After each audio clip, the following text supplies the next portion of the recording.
Honor Tara Gordon is suing her former clients, Beatrice Jackson and Nicholas Smith, for the balance of a wedding contract. Court come to order. All rise. Have a seat, please. Case number 2030, Gordon versus Jackson Smith. Thank you. You're welcome. Miss Gordon, you're a wedding planner. Yes. You called her to plan a wedding that you were having in Las Vegas. Yes. It's your husband? Yes. The wedding was scheduled for what date? April 30th of 22. Your lawsuit against the defendants is for the balance of a fee that you say is due and owing to you. Ms. Jackson and Mr. Smith are counterclaiming for a whole bunch of things. They said that not only didn't they get everything that they paid for, that you selected the venue, and they were ejected from the venue because they weren't allowed to have a wedding there or serve liquor. So what was your fee that you quoted the defendants, and how much of that fee did they pay? My fee for planning the wedding was $4,000. And that $4,000, was that fee reduced to a contract? Yes, it was. I'd like to see it. Okay.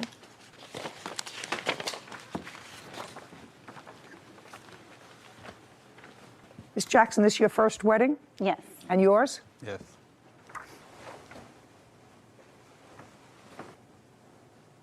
Okay, your total fee was $4,000 and a deposit of $2,000. Did they give you a deposit? Yes. Okay, so they signed an agreement to pay you $4,000. How much did they pay you in total? In total, for our planning fee, they paid No, in total, how much did they pay your company? $2,000. $2,000. Correct. So how our company is set up is we're set up as an affordable payment plan for a wedding. So we set up our clients on a payment plan. So they also pay the expenses of all of their wedding through us. So you have to send them an invoice for what it was that you spent for the vendors. Correct. Okay. And then also the default of that contract states that if they miss payments, they have breached the contract. That's why we're here. Each of you is accusing the other of breaching this agreement. You say that they didn't finish paying you what they owed you, and they say you didn't furnish the services to them that they signed up for the wedding.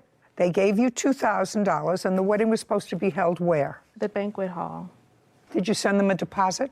No, because at that time she had not paid enough money. Just a second. The answer is no. You had not sent them a deposit. No. Had they sent you the deposit of $2,000? They sent me the deposit for our planning fee, yes. I'm talking about for your planning fee, $2,000. Yes. And how much was the deposit for? 50% of $16,000, which was $8,000. And where is the invoice for that you sent them? I don't have that invoice because she was not able to secure the venue. I read it. And from what I read in your complaint, the original venue that you secured, according to you, was rendered unavailable because of a broken pipe. That was the second venue. We went through 3 venues. The first venue, she lost that venue because she could not keep up with the payments and did not submit money for a deposit. The second venue was the R&R Event Center. That venue she lost because a pipe broke in the venue. Okay, just a second.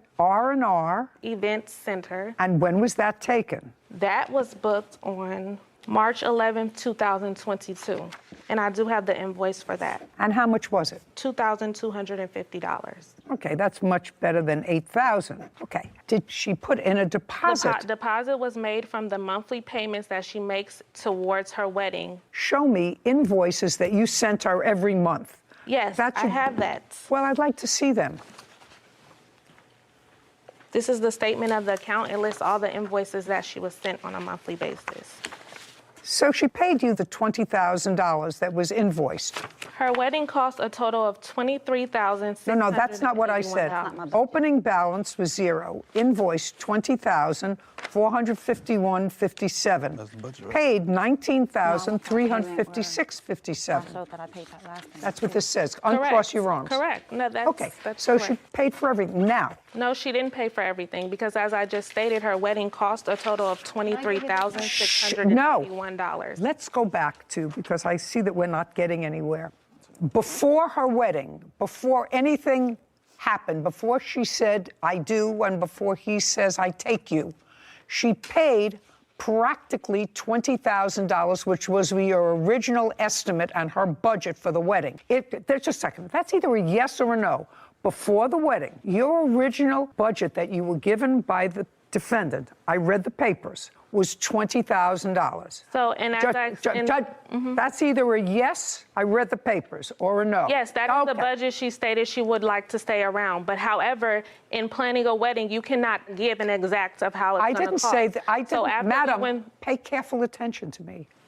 I've made 16 weddings. I've had 16 event planners. I know exactly how it works, and I know exactly that you can't always predict to the $100 or $50 or sometimes $500 how much more the wedding is going to cost. It never costs less. That's not what I said to you. I said by the time the wedding took place, she had paid the vast majority of the original amount that she said she wanted to spend for the wedding. And that is accurate. Correct. She said she wanted to spend $20,000. She gave you over $19,000. Did that include your fee? No, it didn't. Just a second. So the answer is no. That's what she wanted to spend, exclusive of your fee. Correct. Now, of your fee, she gave you an initial deposit, or they did, of $2,000. So that's either a yes or a no. She gave you $2,000. Did she ever pay you the other $2,000 for the fee? And the rest of the expenses that you want are the additional expenses over and above the $20,000 that, stop shaking your head, over and above what she originally said she wanted to spend. Correct. Now, I'm going to get to what happened just about a week before the wedding. Okay. You had booked a place. She had paid for the place, $2,250. Yes. And that was at R&R. According to you, something happened at R&R. Stop shaking your head. It's annoying. Something happened at R&R. What happened at R&R and when? Correct. The wedding was scheduled to happen on April 30th. Tell me what happened at R&R. I was informed by Rico, the owner, sitting on that side, that a pipe had busted and the venue would no longer be available for usage on her wedding date. And on what date was that? It was around the week before her wedding, or 2 weeks before her wedding, sorry. Date? I don't have the exact date. You own, manage, or what, this R&R? I'm the owner of R&R Event Center. Okay, tell me your last name, sir. Cox, C-O-X. Do you remember having a conversation with the plaintiff about the venue? Yes, ma'am. Do you remember when it was? March 25th of 2022.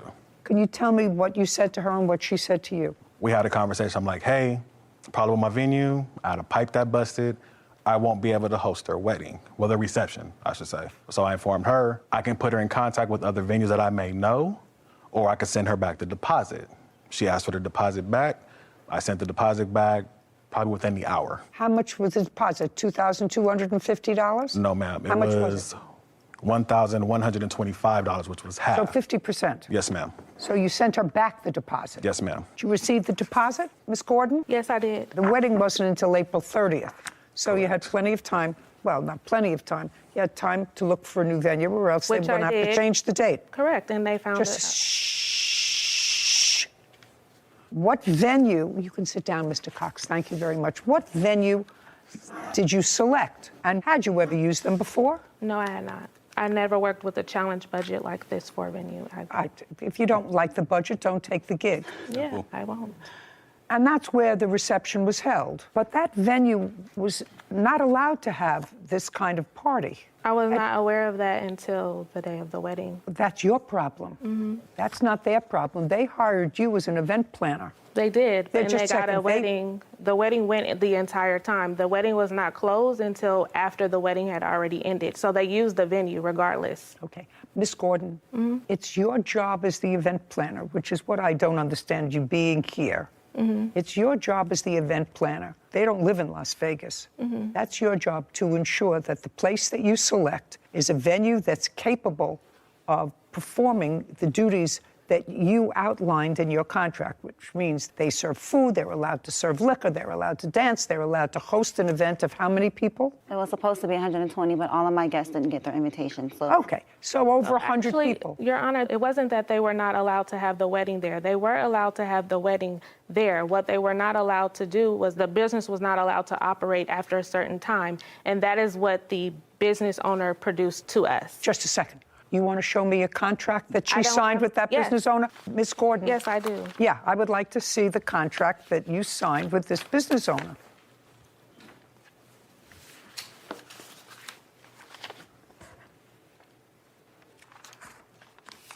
Sarah, just for my own information, would you look up this venue, Yeah. please? Tell me what you find. Sure. Ms. Gordon, this space was a little less money than the previous space that you had selected. Correct. $500, $700? Yes, and that's because they were not providing all of the things that the original event place was providing. Was this event space that you booked at the end of the evening, I don't want to use the word raided, closed by the police? That's either a yes. Did the police arrive at this venue? Yes, they did. Okay. And what time did the police arrive at the venue? They arrived at 9:30. Is there a police report that anyone has? No. And how many parties have you done where police arrived at the end of an evening or during the course of an evening in the 2 years that you've been in Las Vegas? Never. And the police arrived at this wedding not because anybody was creating a disturbance, there weren't shots fired. Well, no, that is why. You may say so, I don't know anything about the venue, but that's your job. You're supposed to know about the venue. When I told her in the first place that she needed to postpone her wedding, that was my professional You mean that's advice. No, that's not what she hired you for, to tell you to postpone her wedding.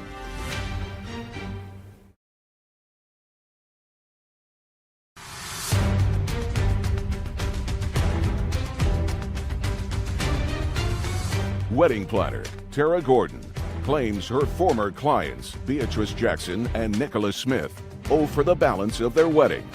Beatrice and Nicholas are countersuing for breach of contract. Okay, police arrived at this wedding not because anybody was creating a disturbance, there weren't shots fired. Well, no, that is why. They initially had a report because Well, I don't know that. If you can show it to me, I don't have the I'd be police more than report. happy to look at it. The police showed up. May I bring my witness up, please? For what reason? Because she can attest to the altercation that took place prior, which is why we were even brought up on the radar, because the other businesses in the vicinity of where the business takes place had complained. There was a lot of altercation back and forth outside of the event because she refused to sign the agreed upon payment plan to continue payments after the wedding. You understand that I'm not particularly sympathetic. I'm not I'm letting you know I'm not particularly sympathetic for the following reason. Somebody plans a wedding and has a budget of $20,000 plus your fee, so that's, say, $25,000 that they either put together or are saving up for a wedding, first for each. A week before the wedding, something happens with the venue, where the wedding could not be held at the venue of their choice. They're relying on an out-of-state wedding planner, that's you, to find a legitimate venue that is licensed to have an event. When they get to Las Vegas on the date of the wedding, you present them with a new contract. No, that is not true. That Well, is when where did you have it incorrect. just a second. When did you give them? Because you said that the problem which caused the police I have to text come. messages, too. Just a second. I don't understand. Before I selected the very last venue, she was on FaceTime with me, looking at the venue with me, because I informed her I've never worked with this venue. I don't know anything about the venue. I told her that the best thing for her is to postpone her wedding. She was already behind in payments. This is her third venue. Just a second. She paid you almost the entire $20,000. She paid it in March. In March. Doesn't matter. She paid you almost the entire. 30 the whole days thing. before her wedding. That's the what whole you're not thing. hearing. I'm not looking at you.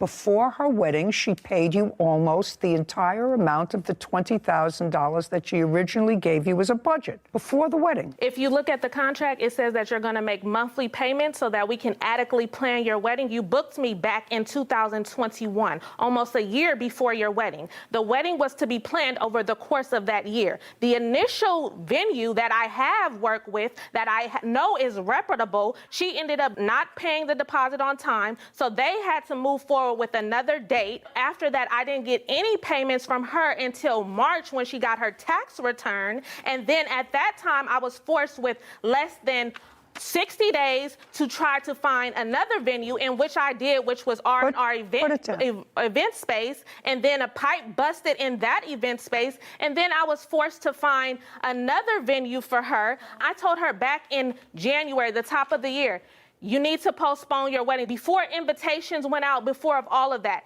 when she was having troubles with her payment plan, I advised her as a professional, I think you should postpone your wedding date. You may talk a lot, but the bottom line is you're the expert. Uncross your arms. You're the Well, if expert. I'm the expert, You're trying to talk over in the me? beginning. You're trying to talk over me? No, I'm not. Good. So you're the expert. She's out of town. The reason that she selects a wedding planner in Las Vegas is because you're supposed to know whether or not the venue that you recommend is able to take care of the party you book. You may say to her, I don't uncross. You may say to her, I don't know anything about the venue, but that's your job. You're supposed to know about the venue. When I told her in the first place that she needed to postpone her wedding, that was my professional You mean that's advice. No, that's not what she hired you for, to tell you to postpone her wedding. She hired you to plan her wedding, not to give her advice Yes, whether or and she not. also You're agreed to me- trying to talk over me. That doesn't happen. That doesn't happen. You have to understand there are certain things that you did. You Okay. got out the invitations. That's a great thing. I assume you got a DJ. That's great.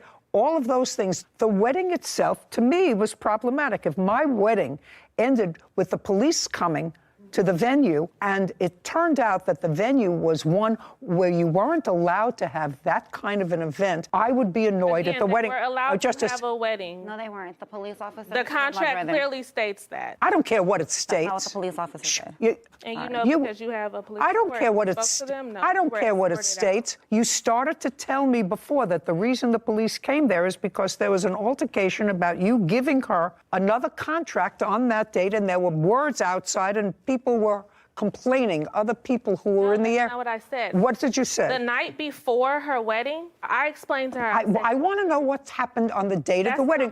Just a tell second. You. Can you let me finish so I can No, articulate? I want you to go because I have a limited amount of time and I'm getting very old. I thought what you said to me, and you're going to read this back, is that the reason the police were drawn to the venue is because of the arguments outside. Correct. Let's read that That's back. what I just said. That was on the date of the wedding. Correct. You got married, and you're happy, and you had Of people course, at the but wedding, She got a free wedding. and you $20,000 ain't you're almost done. Do you understand? You're almost finished. Go ahead. We were brought up on the radar because the other businesses in the vicinity where the event took place had complained. There was a lot of altercation back and forth outside of the event because she didn't agree to sign the payment plan. Okay. So the reason that you said, let's go back, that the police came to the venue and then shut it down because it wasn't allowed to be used for what it was used for was because there were altercations about this second contract. No, that's not the contract we were having an altercation about. That's what I'm trying to Oh, just a explain to second. you. On the day of the wedding, Miss Gordon, did you present her with a new contract to sign? That's either a yes or a Yes, no. I did, but not for the venue. That's what I don't, it's not for the venue. I didn't say it was Okay, for the venue. yes. On the day of her wedding, did you present her with a new contract? The answer is yes. Yes. You said you had discussed that with her the night before? Correct. And uncross. Oh, sorry. And the night before, did she agree to sign? Yes, she Just a did. second. A new contract? Yes, she did. Okay.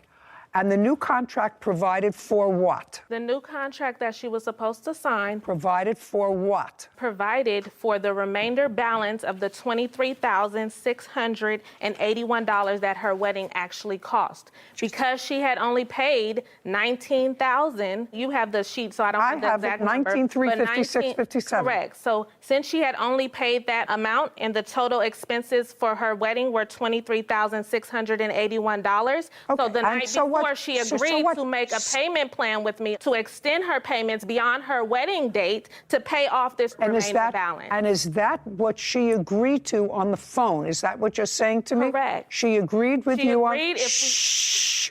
She agreed on the phone to pay you the additional $3,500 or $4,000, and she agreed to pay it over time. Correct. And that was Friday night. Correct. And then she got to the wedding. Correct. And at what point did you present her with the new contract? At what point in the event? Upon her arrival to the reception venue.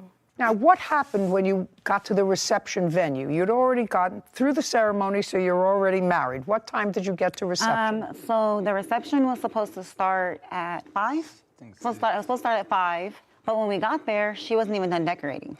All of my family stayed outside for another hour, including my grandmother, my grandpa. We waited in cars.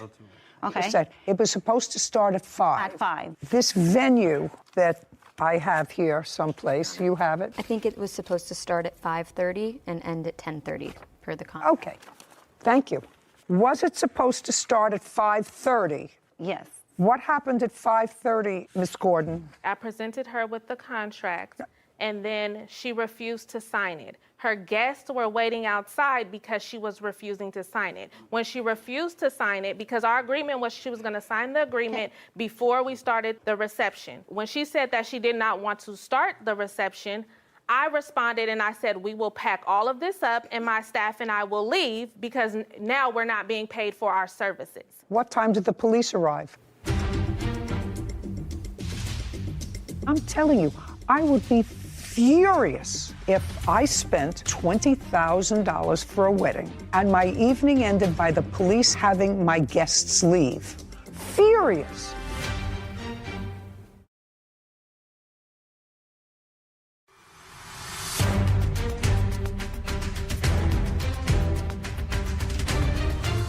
Wedding planner Tara Gordon has accused her former clients, Beatrice Jackson and Nicholas Smith, of refusing to pay the remaining wedding balance.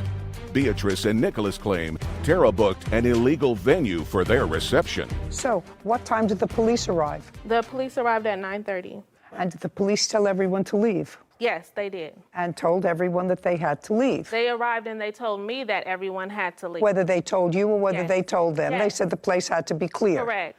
And that was an hour before the termination of the event. So at the end, the event was... The event was supposed to I'll get end the at exact 10:30. timeline.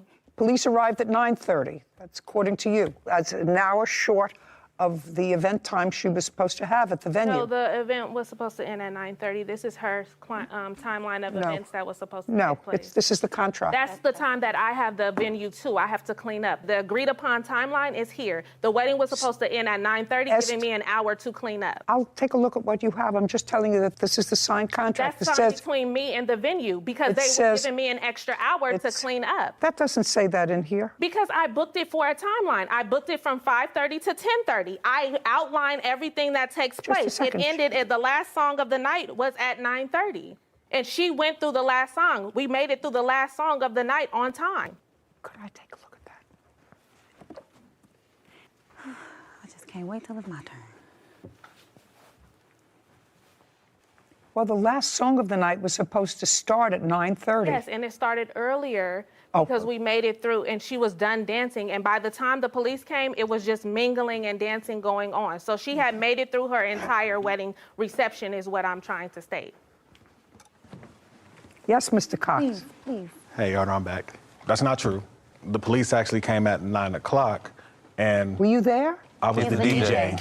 You were the DJ? Yes, ma'am. That didn't get paid. Don't. Oh, he got paid. Don't. He got paid. Speak. So the police arrived at 9 o'clock. That's correct. And what happened when they arrived, Mr. Cox? So- By the way, did you know them before the wedding? No, ma'am. Did you know her before the wedding? Just conversation that we had via Facebook or telephone. No, he did not know me So, no. prior Just, to the wedding. I'm not talking to you. I'm talking to him. She booked your services. Yes, ma'am. And how much were your services for the night? My DJing services were $500. Were you paid? No, ma'am. What happened when the police arrived? The police came, asked everyone to leave. Do you know anything about this venue space where the wedding took place? Yes, ma'am. Tell me about it. It's a storefront. So are a lot of venues in Las Vegas. Your case is dismissed. Do you understand? This is not a free-for-all. As far as I'm concerned, you got almost exactly what her budget called for. And I have one vendor that wasn't paid. Because she didn't pay. It's clear. Well, how do I know that you paid the other vendors? At least I know one vendor that you didn't pay, and she paid It's right in almost front of you. $20,000. They got paid because, okay. I have two things. I have one vendor that's here that wasn't paid. You were paid almost $20,000. The balance, part of it, is for your fee. Part of it is My for... fee was not. Are you saying that part of this money that you're suing for, this $4,000, was not part of your fee? The $4,000 that I'm suing for is part of my fee. Of course, that's what I said. So part of that money was for your fee, and part of it was for vendors. I have one vendor here who says he wasn't paid. Well, I have receipts from other vendors if you like to see. No, I know you had a lot of vendors, but you didn't pay him. He's the only I didn't pay him body. because she didn't pay me. It's clear. Yeah. She didn't pay me enough money to pay her venue. I have here proof of how much every item in her wedding cost, which exceeded the $19,000 that she paid. Clearly, she owes more money. That's the facts of the matter. She owes more money to She's what her wedding cost. countersuing you for ruining her wedding because you booked it at a venue that wasn't allowed to have a wedding. She's got a counterclaim for far more than your claim. Bottom line is, she picked a wedding planner, she picked a venue, she tacitly approved this change of venue. Both of you had to at the last minute, but you did that relying on the wedding planner to find a venue that was capable to hold the event, and it wasn't. It wasn't. That's your job. Your job is to find an appropriate place so that the police don't raid a wedding a half hour before it's over. That's not the way a wedding is supposed to end. So what I want you to tell me is you're suing her for $4,300. How much of that $4,300 is your fee? $2,000.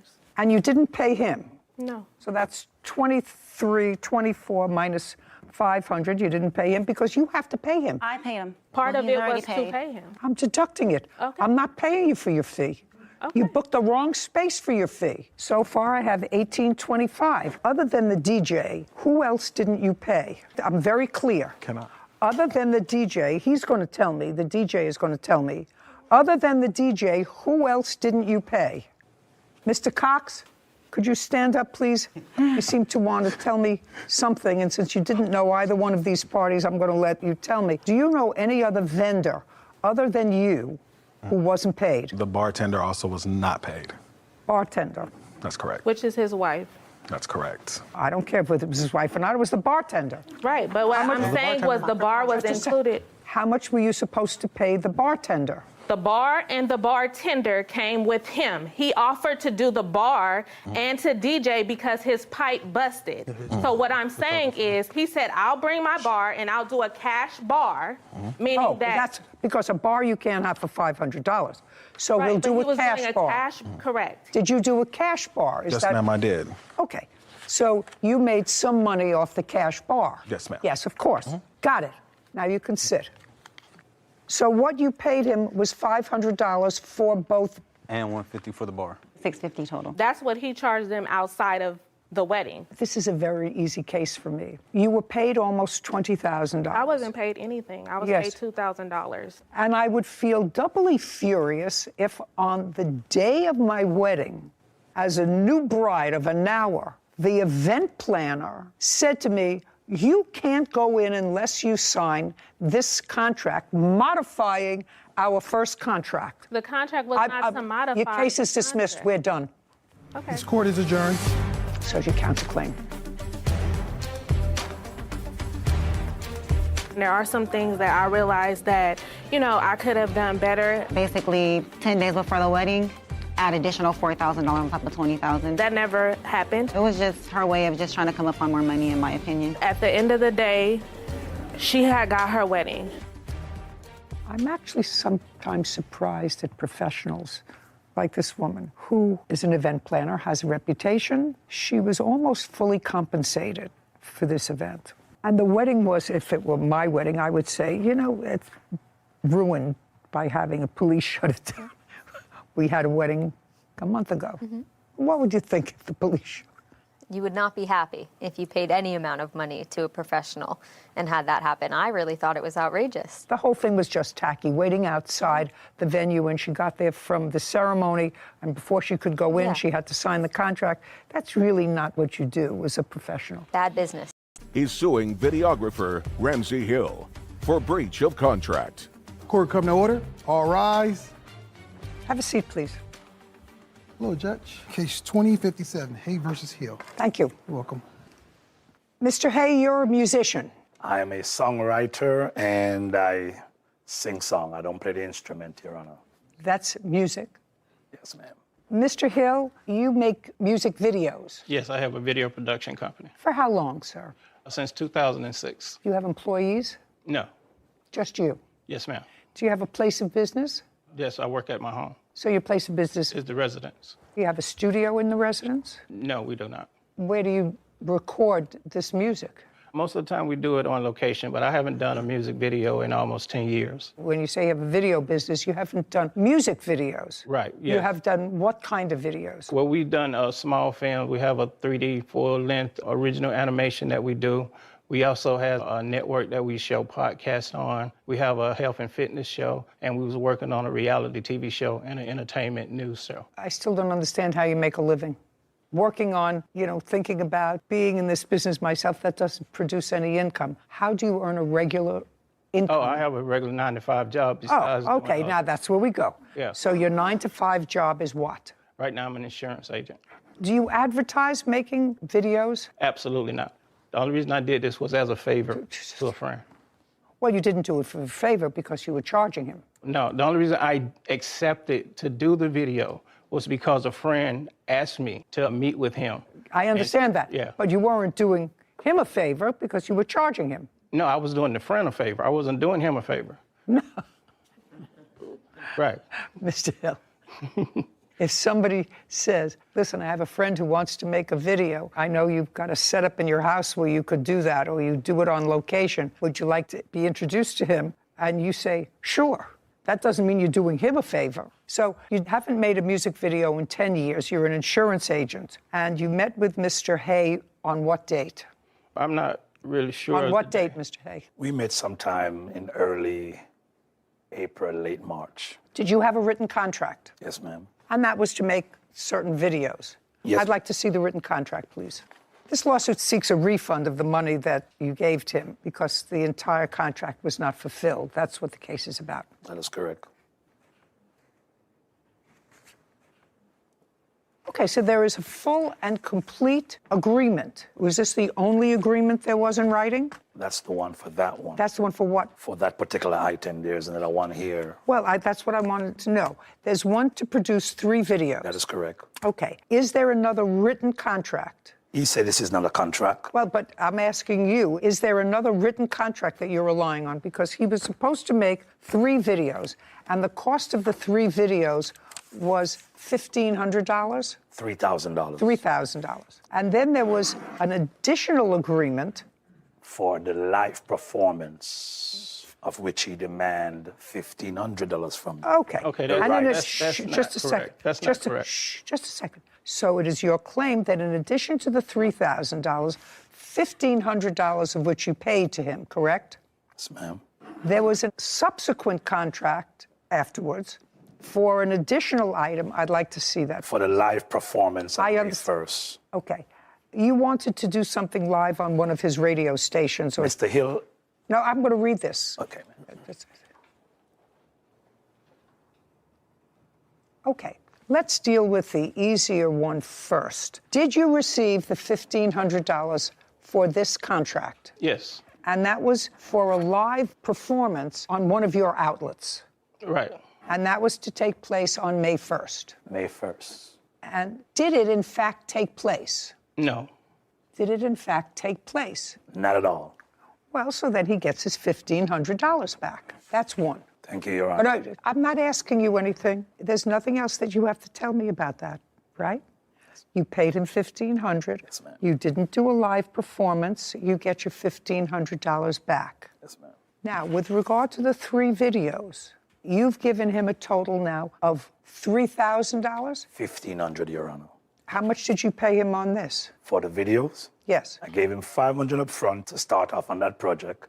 And then that's on the 21st. And then I gave him $1,000 by the 27th, I think, for the 3 videos. So you gave him. $1,500. So you gave him.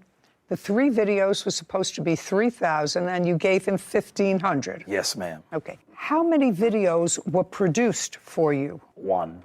Is it accurate that 1 video was produced for Mr. Hay, Yes. and it was done on a particular date, Right. and you gave him that video? Yes. On what date did you give him that video? It was a week before the 31st. Did you do any work on the other 2 videos? No. Okay.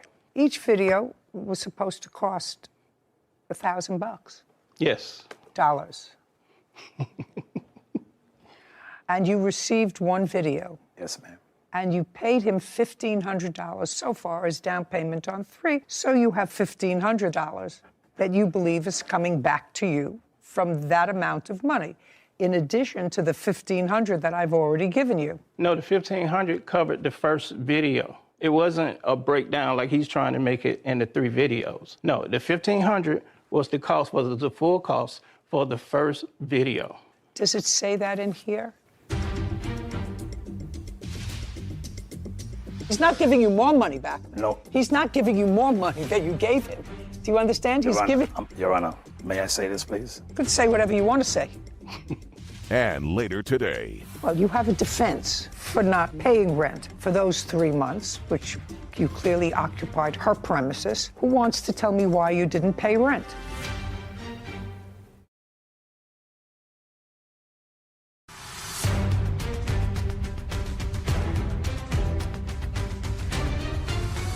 Edmund Hay claims videographer Ramsey Hill breached their music video contract. Kevin, would you please ask Mr. Hill to show me where in this contract, and I may have missed it, that $3,000 was to be paid for 3 videos. Right. But the first one cost half, cost $1,500. All I want you to do is to show me in that contract where it says that. If it says that, then Mr. Hay gets back the $1,500 from live music performance. The music video production won $1,500. Just a second. Can I see it, please?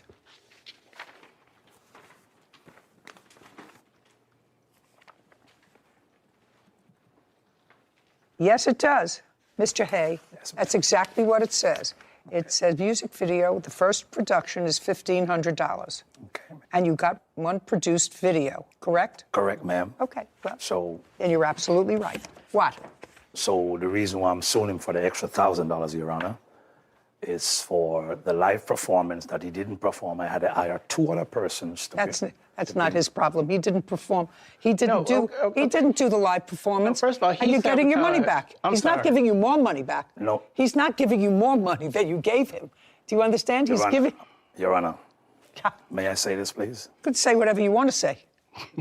He's not paying for you to do another live performance with other people. He didn't perform pursuant to the contract, and you're getting your money back because he didn't perform that contract. With regard to this contract, he performed pursuant to this contract. You get nothing. It's easy. For the music, correct? For the videos, correct? For the videos, he produced 1, and 1 was $1,500. That's what this contract says. The contract is about making 3 videos, Your Honor. That's all right. If you want to look at it, do you want to see it? Have we shown it to you? No, I'm asking pertaining to what he says. He says pertaining to just 1 for the $1,500. It says it's clear. Music video, #1 production, $1,500. Number 1, which means there's 2 more need to be done. Correct, but the first one was, just a second, the first one was $1,500. He could have very easily said, Mr. Hay, production #1, $1,000. Production #2. He explained that like you just said to me, and he wrote that in words for that purpose. This is what the court is bound by, sir. Not what he may have explained to you, because you cannot modify in the law a written contract by oral communications between the parties. It's in writing. If you wanted him to write production 1, $1,000, then he would have said, write production 1, that each video was $1,000. Your Honor, This is not an argument, sir. I'm not This is arguing, not an Your argument. Good, because that's what it says. I'm not arguing. Contract speaks for itself. On the initial contract, he has to give you a refund of $1,500. On this contract, he produced #1 video for which you paid him $1,500. That's what the contract calls for. We're done here. Thank you very much. Thank you. This court is adjourned. Well, it's a fair decision. There is no breaching of my end on the contract. It would never have been any money if he'd have kept things on course. How did I breach the contract when I'm here getting the money for the contract? I'm not working with anybody like that anymore. You cannot have an oral modification of a written contract. Yeah. So I think it's a good lesson for people signing written contracts that if you don't agree or you have a different understanding than something that's listed in the contract, don't let the other person just explain it away in the moment, because as we've seen, that doesn't hold up in court and your rights are going to be really limited to what's in that written agreement. So it's important. People should know that. Yeah. Case 2053, Johnson versus Blue. All parties, please come forward. Rochelle Johnson is suing her sister-in-law, Monique Blue, and her brother, Antonio Blue, for unpaid rent and window blinds. Ms. Johnson, the defendant is your brother. That is correct. And his co-defendant, your brother's wife. You had a home that was located in what state? California. Several years ago, you decided to move out of state, I think to Arizona? Yes. And at that time, you discussed with your brother and his wife renting your home. You entered into a lease with them. Was it a 2-year lease? Yes, ma'am. And it was a written lease? Yes. Do you have a copy of that lease? I do. I'd like to see it, please. That's a 2-year, and I also have a 6-month. No, One for six. Okay. just the first lease first, because I'm old and I can only absorb a certain amount of facts at one time.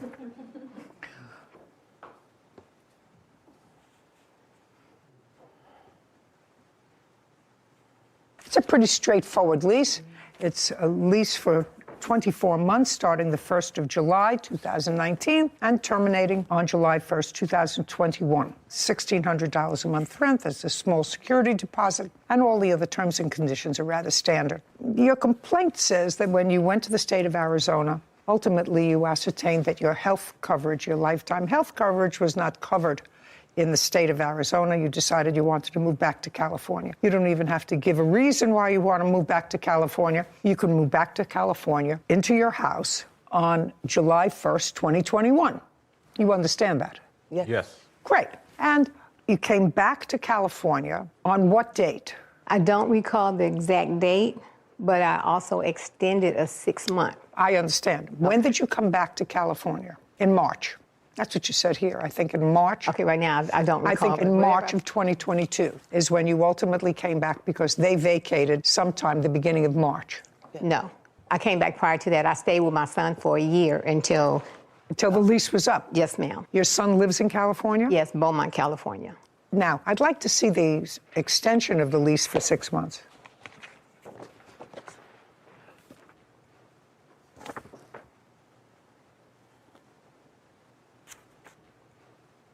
Okay, so you acknowledge, Mr. and Mrs. Blue, that the 6-month extension that you both signed terminated on December 31st. Yes.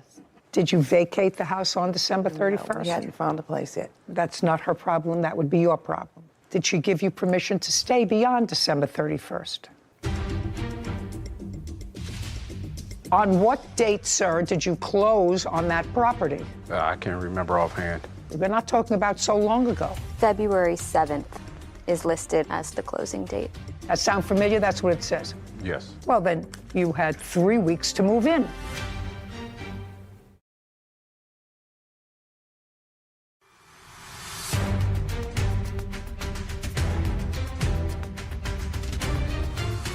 Rochelle Johnson claims her sister-in-law, Monique Blue, and her brother, Antonio Blue, owe for unpaid rent and window blinds. Monique and Antonio are countersuing for harassment and invasion of privacy. Okay. Did she give you permission to stay beyond December 31st? No. So you stayed beyond December 31st. Were you there in January? Uh-huh is not an answer. Yes. Were you there in February? Yes. Were you there on March 1st? Yes. On March 2nd? Yes. On March 3rd? Yes. On what day in March did you move out? March 5th. Did you pay rent in the month of January? No. February? No. March? No.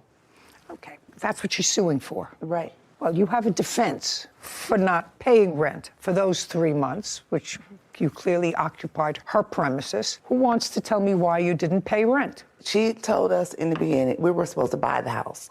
We did numerous renovations to our house.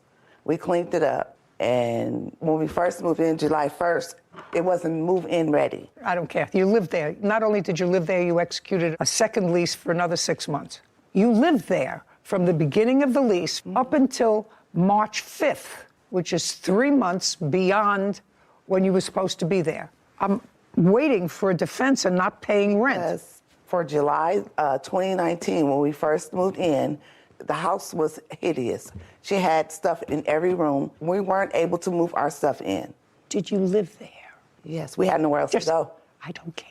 You had a choice. If the house wasn't in move-in condition, you break your lease, but you don't say at the end of the lease, by the way, when we were there 2.5 years ago, the house wasn't ready for us to move in. It wasn't in condition that we liked. We lived there anyway. So that's not an excuse for not paying rent at the other end. Anything else? Yeah. She offered to give us the last month rent that we were there for free. The last month? The last month rent. I have the papers. Well, I'd like to take a look at that, but you owe 3 months. 3 months? We moved off March 5th. I don't care. You were there March 1st. That's the month. Okay. Did you indicate to them that you would give them a month off the rent? Okay. No, ma'am. She says that you did. I'd I would like to see see it. your evidence as well. No, just shh.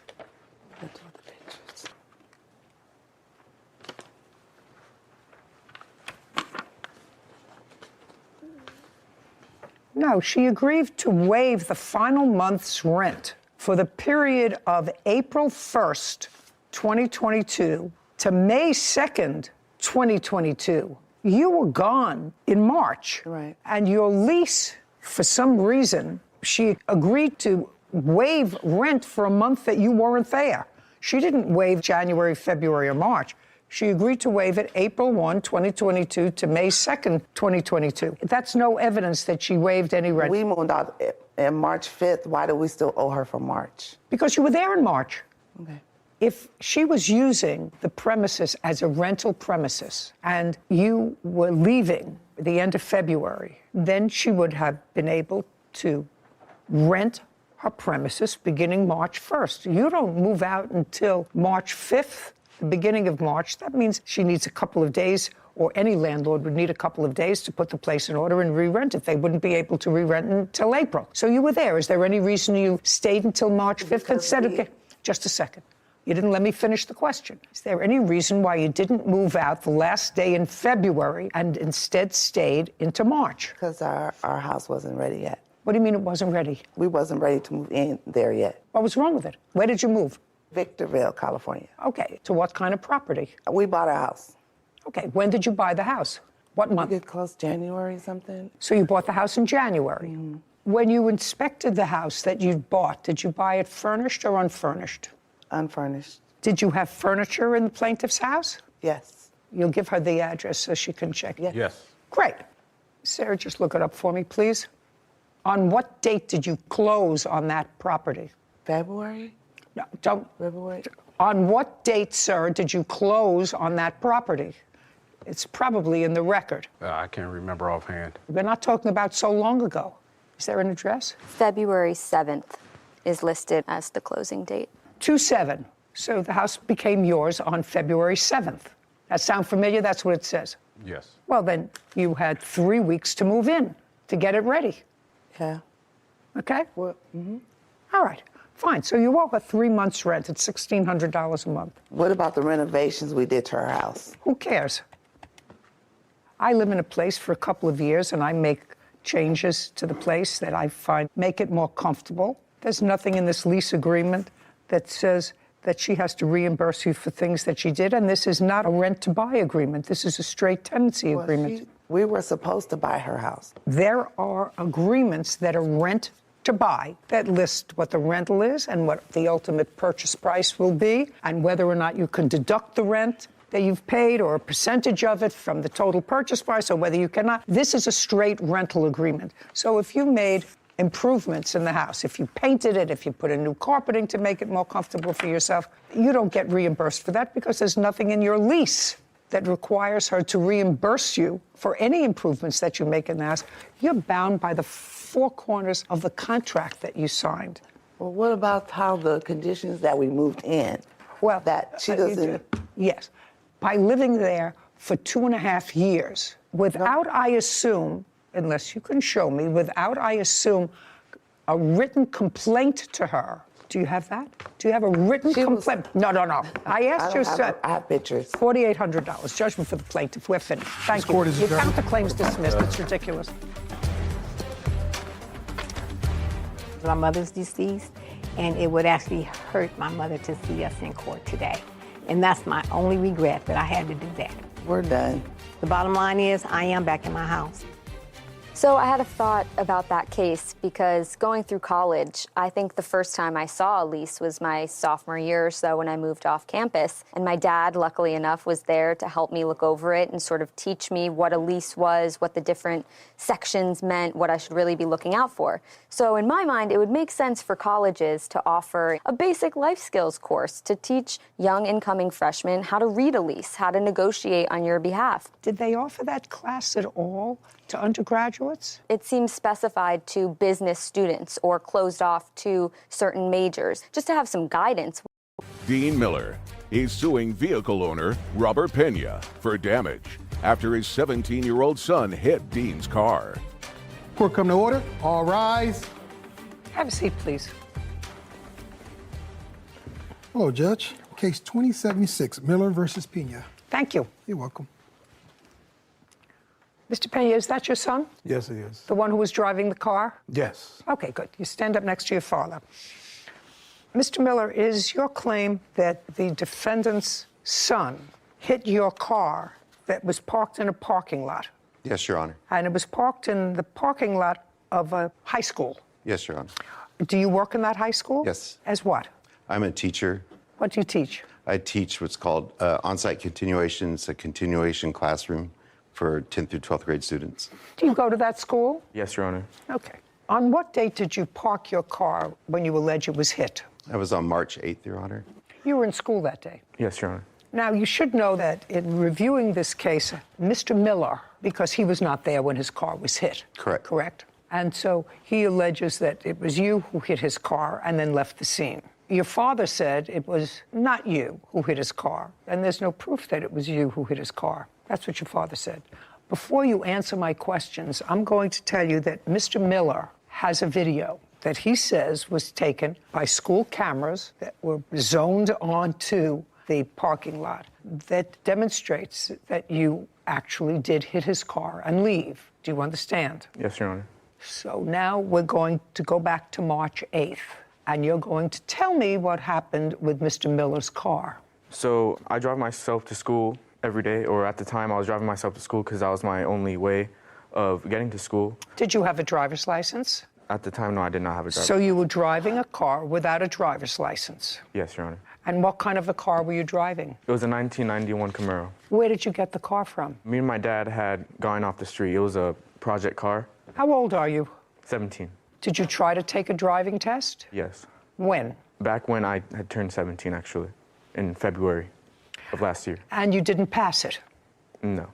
Did you take the written test? No. What did you take in February? The practical test. Just the practical test, the driving test? Yes. And you failed that? Yes. So despite the fact that you failed that, you drove the car, and your father knew that you were driving the car without a license?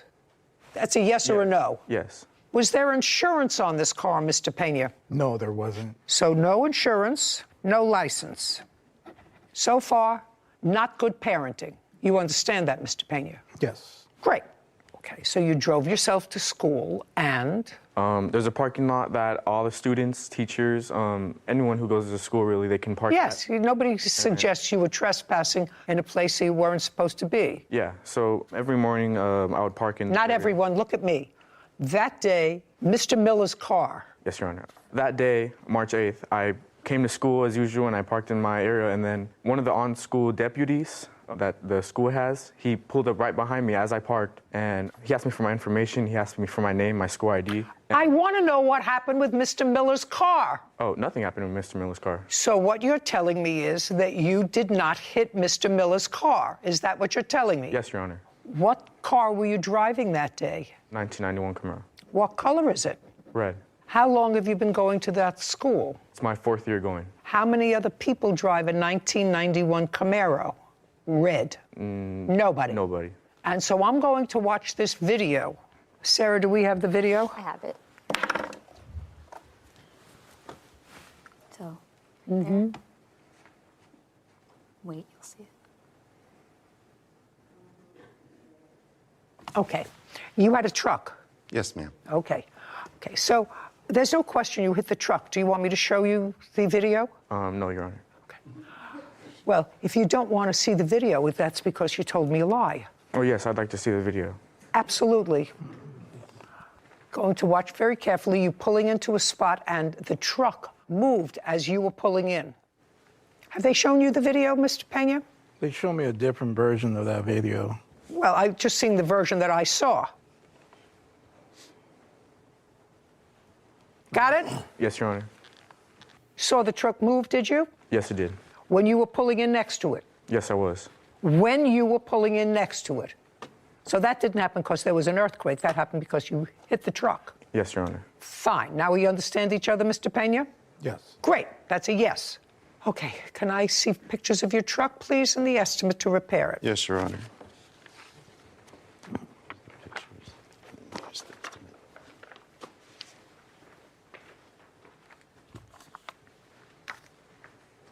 Have you seen the photographs? Yes, Your Honor. Okay. Totally consistent, right? Okay.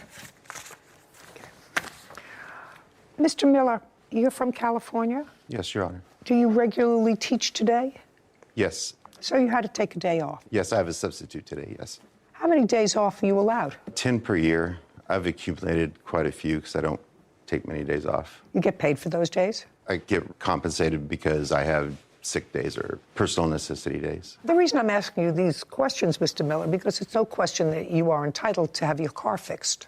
But that's, to me, even though that's all you're requesting, I think the fact that Mr. Pena allowed his son to drive a car without insurance and without a license, not only without a license, but knowing that his son took a driving test the month before and failed it, which means that he was not a good driver. Not a good enough driver to get a driver's license. And I have a lot of people in my family that don't drive well, that I don't like to be in the car with. But they all have driver's licenses because they managed to pass a driving test. So I know that you are only requesting the $1,524, but I'm actually awarding you $2,500. Thank you. And that's for the aggravation of, instead of Mr. Pena saying to you, I'm sorry, my son hit your car, because either his son lied to him. Your Honor, can I say something? Either his son lied to him, or his son told him the truth, but he lied to me. And he's the grown-up. He set an example for his son that said it's okay to break the law. Not only for you, because you take the car to school. Take the car to school, even though you failed. Take the car to school. It has no insurance. If you hit somebody in that car and you seriously injure them, that car has no insurance. Car has no insurance. He has nothing to lose. Car has no insurance, but the person who he hit, person whose property he may have destroyed, they have no recourse. You understand, sir? That's a bad parental example. You want to say something to me or not? Yes, I do. I don't care that you didn't like it.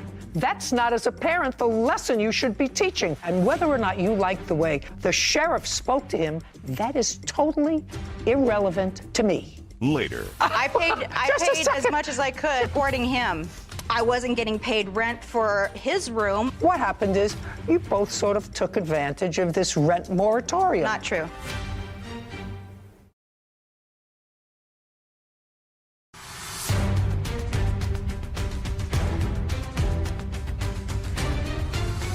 Dean Miller claims vehicle owner Robert Pena owes for damage after his 17-year-old son hit Dean's car.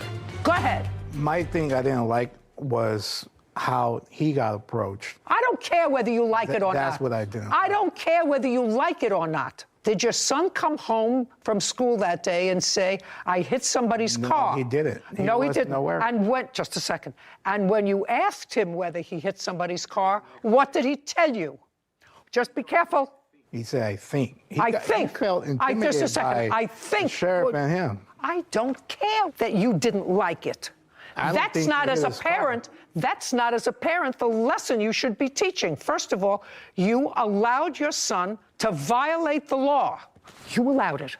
And then, I mean, I would certainly know whether I caused that much damage. He knew that that car moved. So either he lied to you or you lied to me. And whether or not you liked the way the school official spoke to him or the sheriff spoke to him, that is totally irrelevant to me.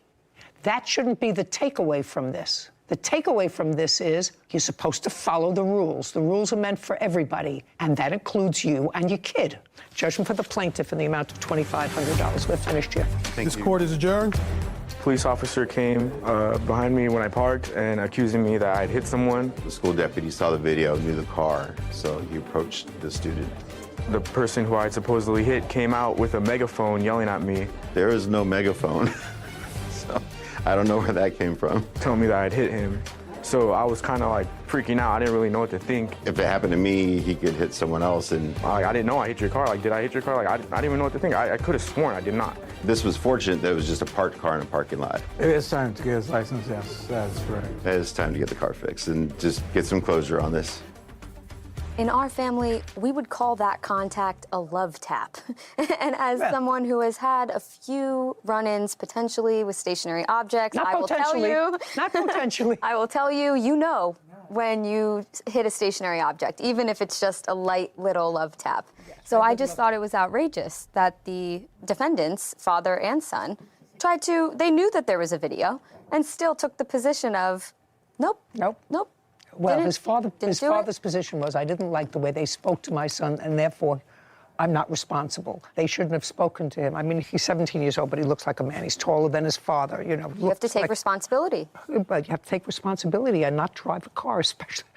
You failed a driving test. The most basic thing. I mean, you know, we have I will people... say, I did pass on the first try, so... Yes, but we have people in our family who actually did not. Okay, yes. And they will didn't not be drive... named. And they didn't drive a car.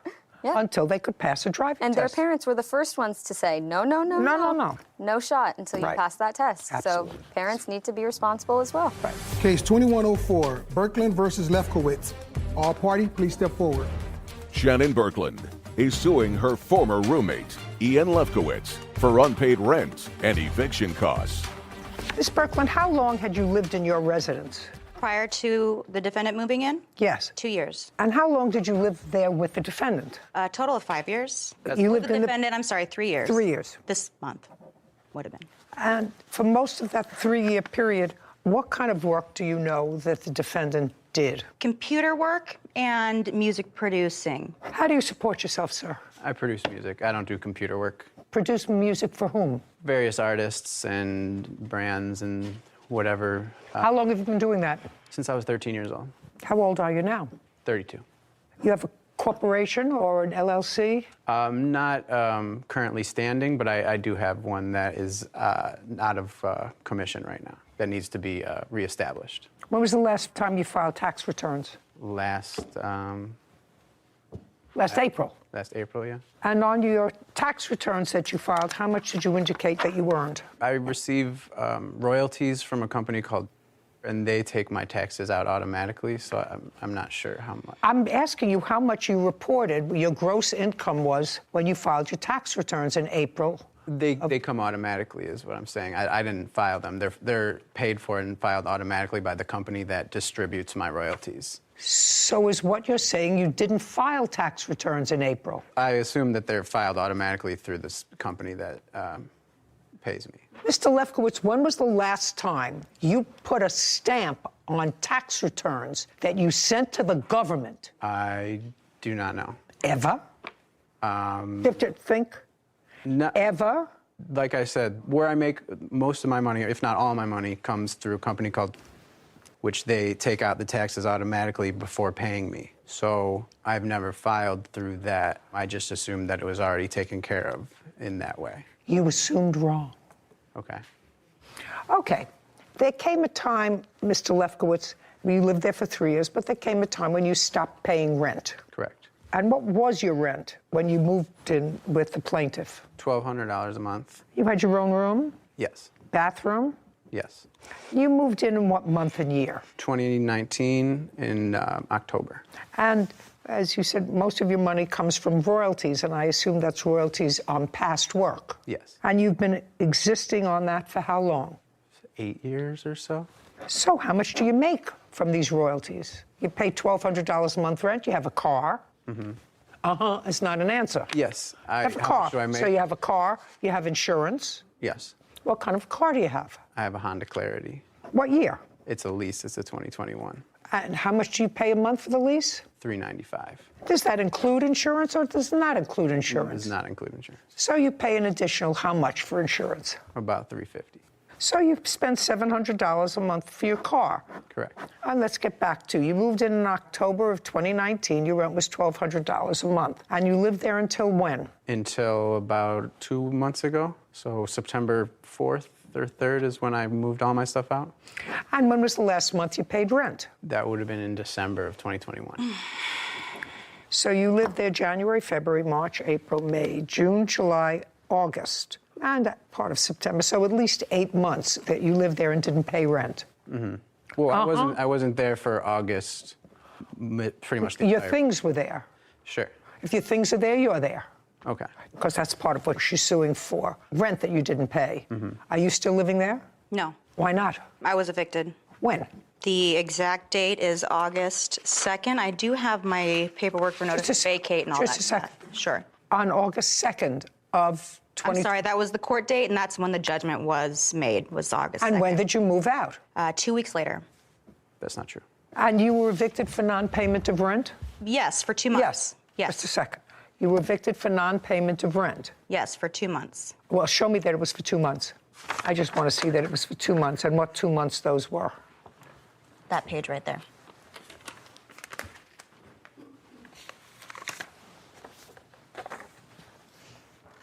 No, you didn't leave until, let's say, September 1st. That sounds more like it. You didn't leave until September 1st. I'm sorry, Your Honor. I did mistakenly speak. I do remember that the judge... Don't tell me what the judge said. I'm asking you when you left. Gave me 6 weeks from that date of August 8th. So I left September 8th.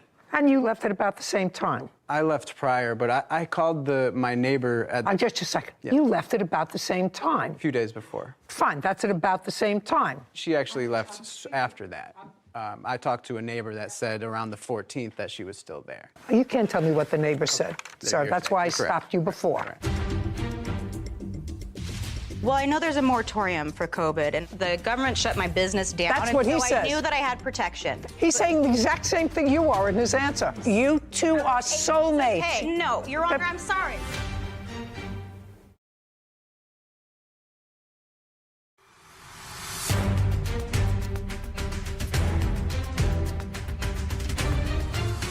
Shannon Berkland claims her former roommate, Ian Lefkowitz, is responsible for unpaid rent. Okay, this eviction notice is dated May 26, and it says that you didn't pay April or May. Correct. But both of you lived there in June. Did you pay June? Yes. Show me proof.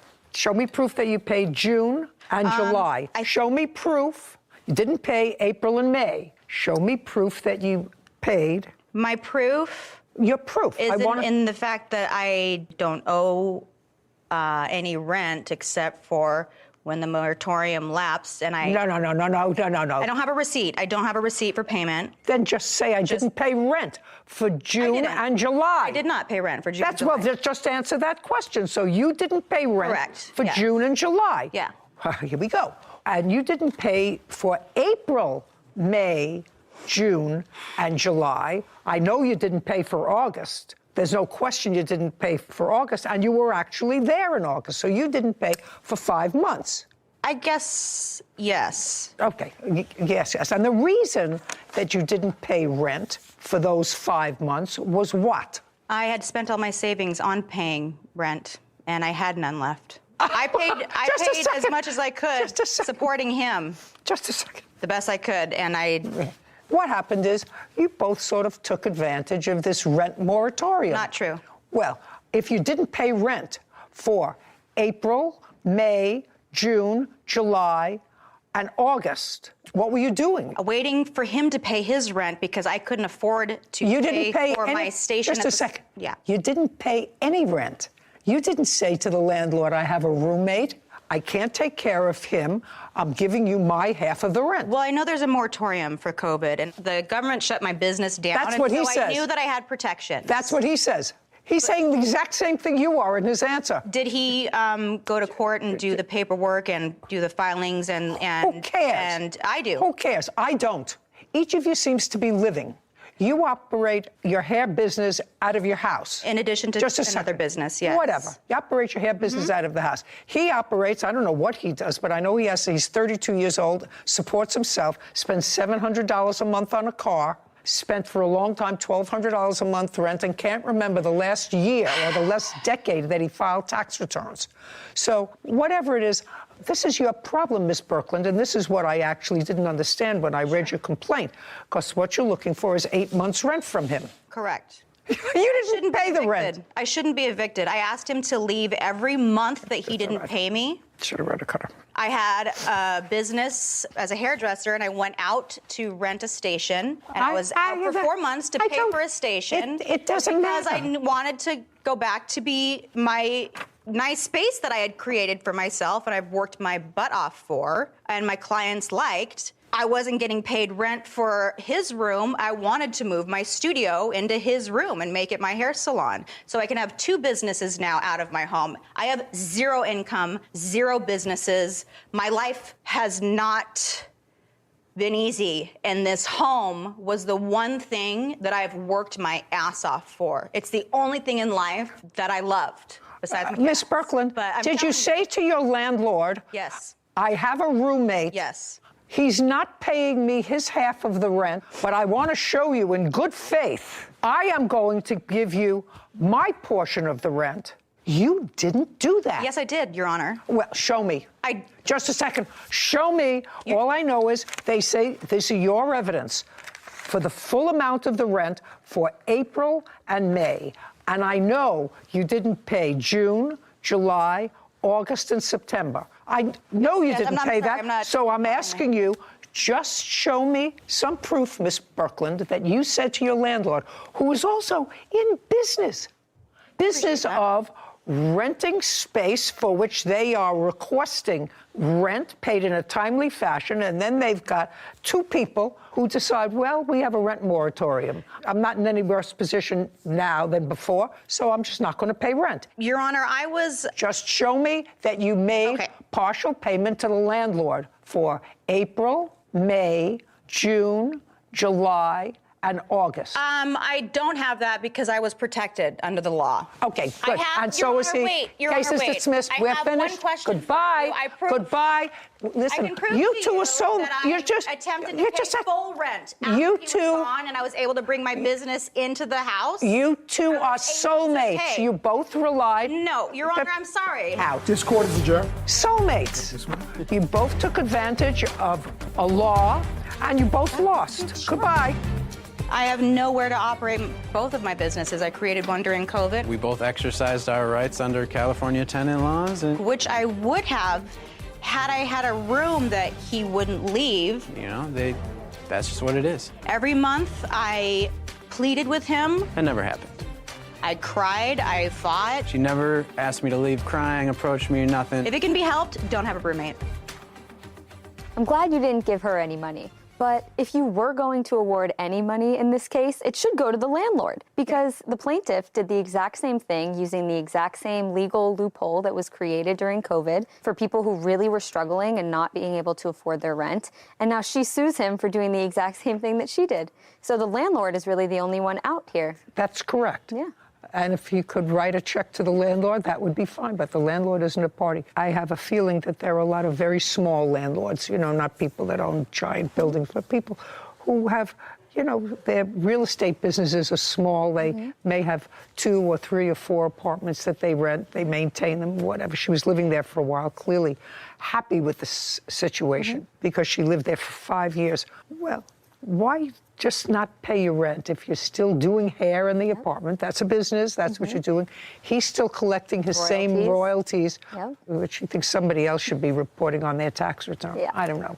People have to really grow up. I'm getting so losing my patience so quickly. Maybe I'm losing it a little young. Maybe. I think I'm. Larissa Quella Ehlers is suing business owners Ernie and Sonia Gallego for a refund on custom T-shirts. Court come to order. All rise. Have a seat, please. Case 2014, Quella Ehlers versus Gallegos. Thank you. Welcome. Your last name is Ehlers? Ehlers. Ehlers. Yes. You have a son. I do.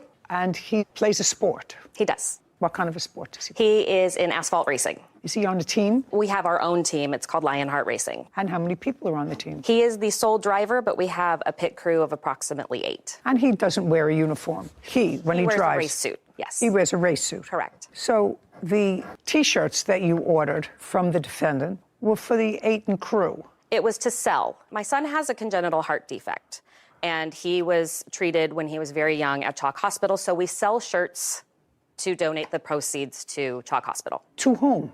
We sell shirts to fans, to the pit crew, to family, friends. Well, pit crew is only 8 people. I assume you give them a shirt. We do. Yeah, of course. So the other ones you sell, if you can sell. How many years have you been selling these shirts? 2 years. And last year, who made the T-shirts for you? A place called Rush Order Tees. Would you look that up, please? Sure. It's an online T-shirt ordering. And when they came last year, how many did you order? We ordered 200 last year. How many did you sell? We sold all of them. And how much were they? A piece? They were $25 a piece. To make? To make 13, I believe. So you were able to give a lot of money that year to your favorite charity. Correct. Why didn't you go back to Rush Order Tees this year? Sonia, the defendant. No, I'm asking you, were satisfied with your product? I was. And I was actually in the process of getting ready to place a new order when I received a call at my office asking if I would be interested in placing an order with their company that was a local company. And who did you get that call from? Sonia.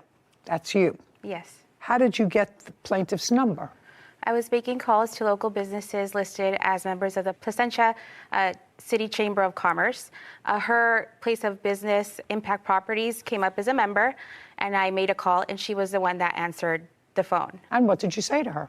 I introduced myself, and I let her know that we are a screen printing business here in Placentia, and I was reaching out to local businesses to see if they would be interested in ordering custom T-shirts, and if not, at least to let them know that we offer those services for future reference. How much did you quote her per T-shirt? So she ordered a few different garments. Just tell me what you quoted her. $14 per T-shirt. That's $1 more than you had paid last year. Correct. Had you gotten a quote from Rush Order for this year? Not yet. Well, that would cut into your profit by about $200. Except that I didn't have to pay shipping. Rush Order isn't a large online reputable business for screen printing, bags, cups, shirts, things like that. And you were happy with them last year? Yes. On what date did you place an order with the defendant's company for these T-shirts? March 30th. Do you have a written agreement? I do. May I see it, please? I would like to note that the $14 quote was for 90 T-shirts, not 200. So that does. I just want to see what the contract says. Okay.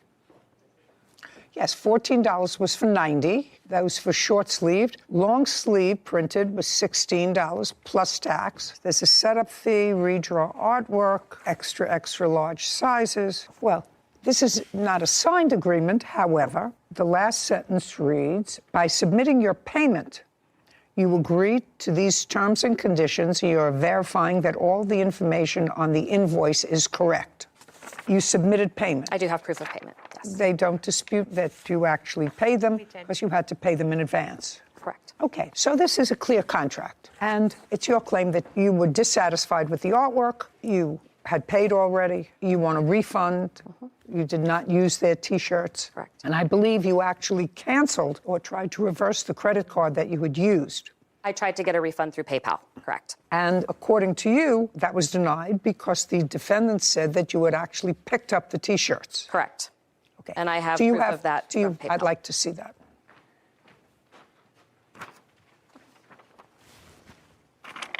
The incorrect logo was used.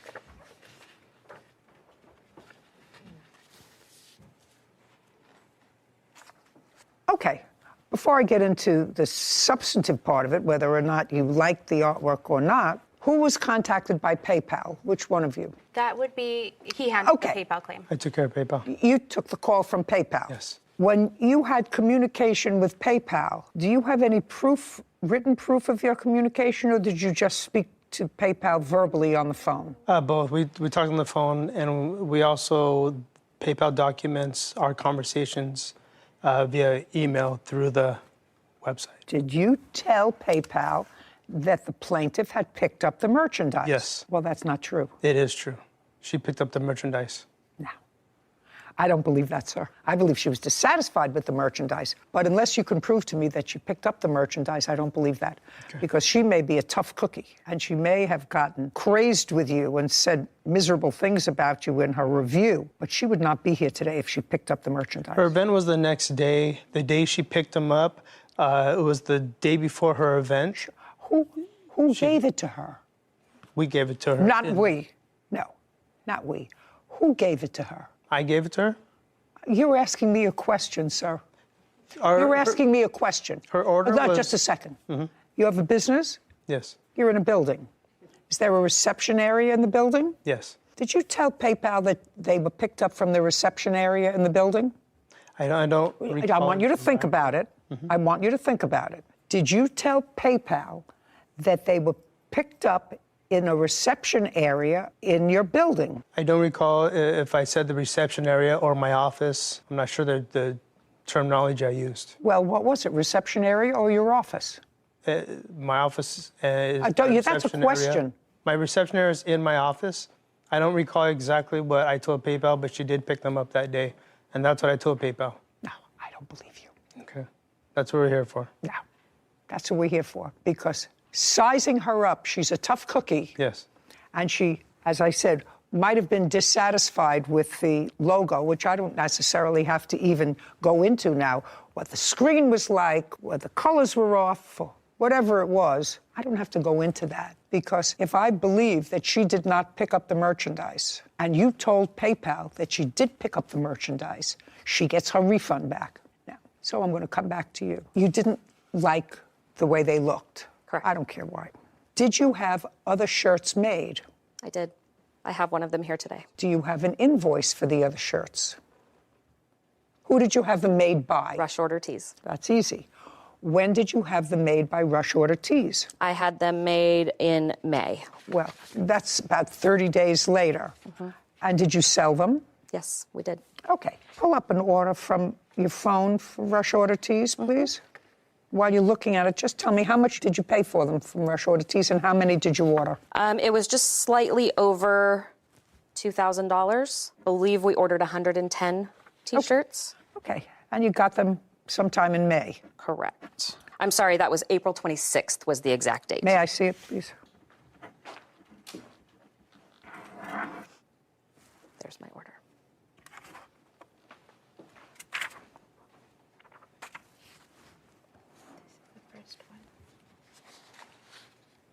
It was 1828.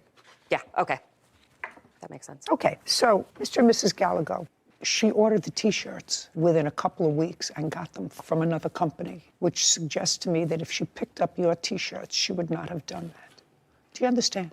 I don't. Do you understand? No, I don't. Because if she you ordered may not, 200... You may not like it, but ladies may be, to you, abrasive, because that's what you say in here. She may be abrasive, but she would not ask for a refund through PayPal if she had picked up. If she had picked up the merchandise, she would not have done that. The previous year she ordered 200, and this year she ordered 100 from me, 100 from them, which same is consistent, 200 shirts. I can answer to that if you'd like. She picked them up. No, she didn't. No, she didn't. We ordered a smaller quantity this year because many of our friends had already purchased them the previous year. Whatever. I don't believe that you picked them up. I believe that you got angry because they weren't exactly what you wanted. You looked at them, but there's no question that it was an easy answer for him to give when PayPal called and said she picked them up from the reception area. Okay, and I don't believe that. So you have to get your refund back because you were dissatisfied and because you lied. There was an incident between the plaintiff and your husband, and you came in. Did you say something to her? Yeah, I did. Don't! I didn't want to talk to her? No!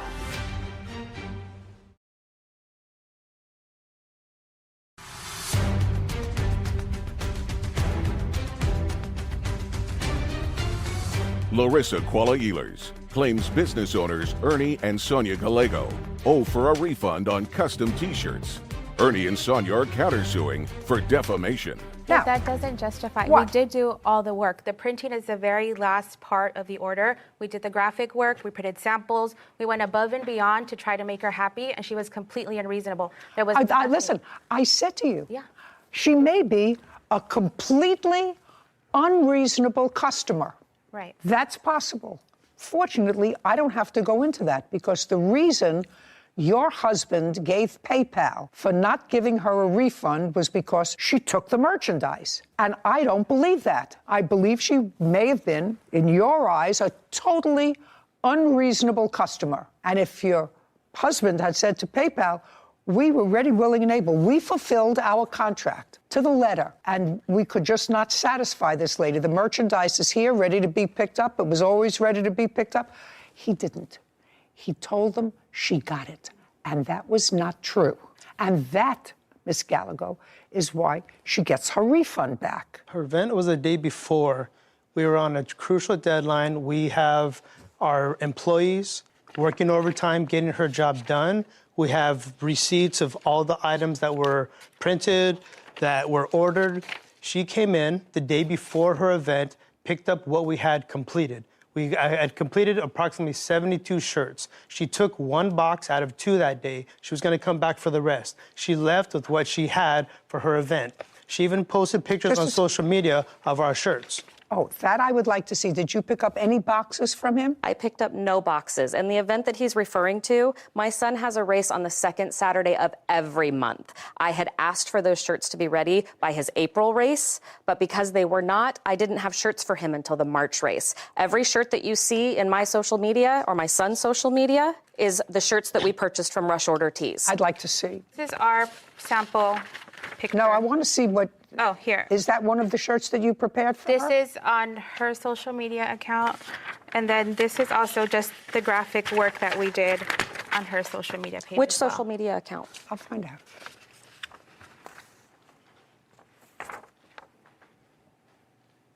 We know that's our shirts because I did the graphic design work. All the logos she gave me were like different colors. They were full color. They had black backgrounds. I revised, redrew everything, and converted them all to white. Just 1 second. I did the graphic work, and they're all in PNG form, so all you have to do is change them If to she white. did the graphic work, then why would she pay us to do the graphic work? And I have an email printout of the graphic she submitted to us. Is not print ready. Oh, I don't care about that. I'm not getting into those weeds. I have copies of all of the JPEGs. According to you, yes. I'm going to go back. He said that there were 2 boxes ready. There were 2 boxes ready. There's 2 boxes ready, but that wasn't all the shirts. There was 2 boxes.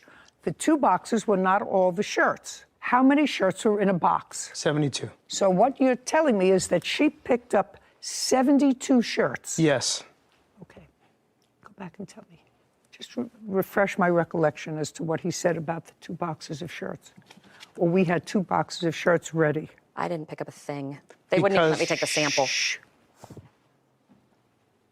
She took 1 box out of 2 that day. She was going to come back for the rest. Were there only 2 boxes or were there more than 2 boxes? 2 boxes. Did you tell PayPal that she did not take half of the merchandise? I told PayPal that we filled 72 pieces when I talked to him on the phone. That's not what PayPal said to her, sir. That's not what PayPal said. I'm not sure what PayPal said to her. PayPal said that the merchandise was delivered to you. Exactly and you did not what? return, and it was not returned.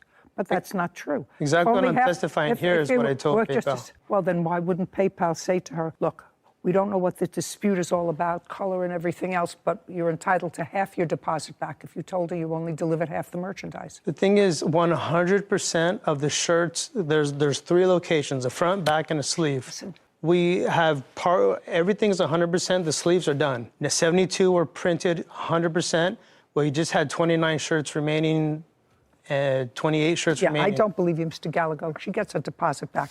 Now we're going to get to your counterclaim. Counterclaim is for $5,000 for defamation. So I'd like to see how she defamed you. So Larissa posted a negative review on Yelp, which she's allowed to do. She's allowed to. However, she's not allowed to say that my husband lunged at her and was aggressive. That's I'd like to see it.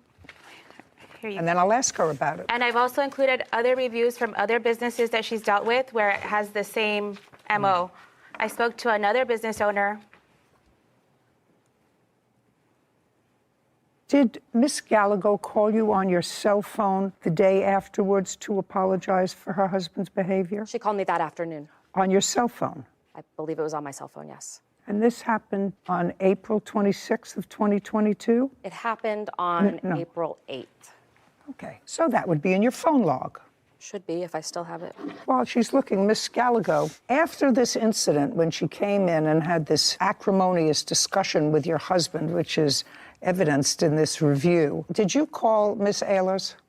Did you call her? I did call her. Okay. Yes, I and did. that because that she can prove that you called her. Yes. Now, after this screaming match that she had with your husband, where she left your premises, It wasn't she a said screaming just match. she said that you came down for whatever reason. I'm just asking you things that can be proven. Right. What can be proven is after she stormed out that day, you called her the next day. I want to know what you're claiming you said to her the next day. I gave her a call to smooth the situation over. Just tell me what you said to her the next day. Hello, it's me from $5 school teas. It's Sonia. Okay. What did you say to her? Be careful.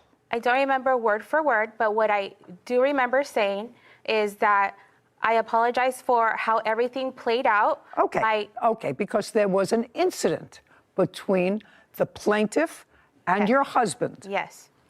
And you came in. Did you say something to her? Yeah, I did. Don't. I didn't want to talk to her. No. I think you got into a screaming match with her, and I think that your wife intervened that day, which is why she called her the next day to try to smooth things over. I know that's what you think. This is not a That's this is not not a actually tea happened, dance. though. This is not a tea dance.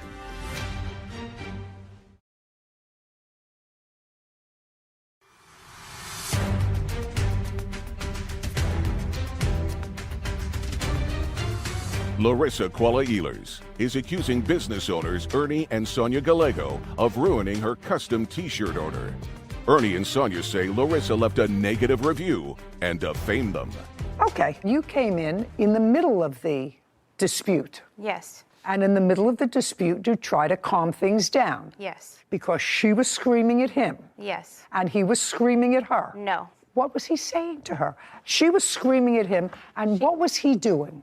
Now, just remember, you called her the next day. I did. To apologize to her. Not to her. I called to apologize for the entire situation from beginning but to if end. what you're telling me is that the only one who was behaving badly was the plaintiff. That's what you're telling me. The only one that was behaving badly was the plaintiff. She was out of line.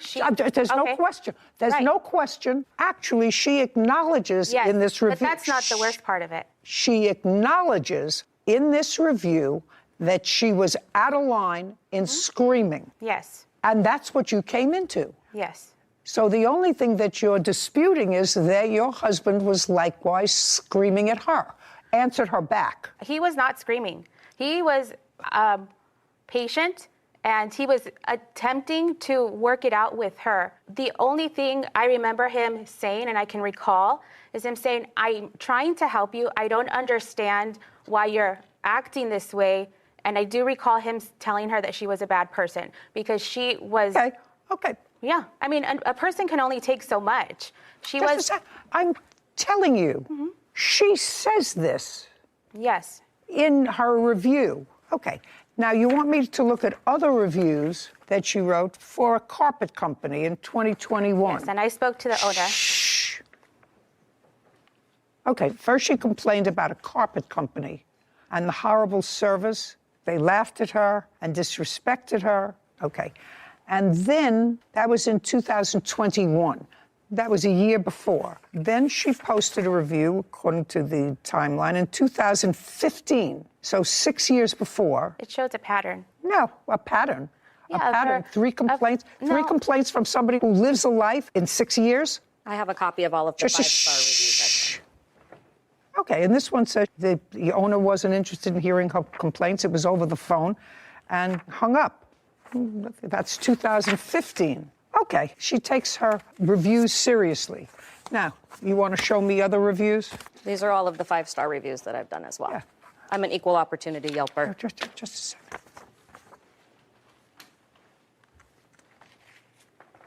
Would you just show this to the plaintiff and make sure she agrees that those are hers, and then I'm going to have you show this to the defendants.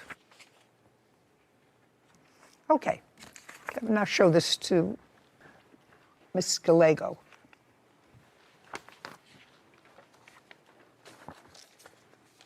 All you have to do is look at them quickly. Yeah. Well, no, just a second. Yeah. You didn't look at them. Oh, I was reading. Okay. You don't have to read the whole thing. These are 5-star reviews. Yes. Count how many she did.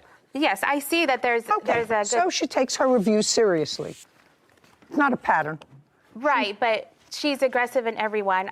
Like I mentioned, No, not aggressive in here. Well, not in those. Not not in the here. negative ones yet. Not in here. And 2 of the ones that you gave me were over the phone. If I told you how many times my husband hangs up on people over the phone aggressively. I understand, Yeah.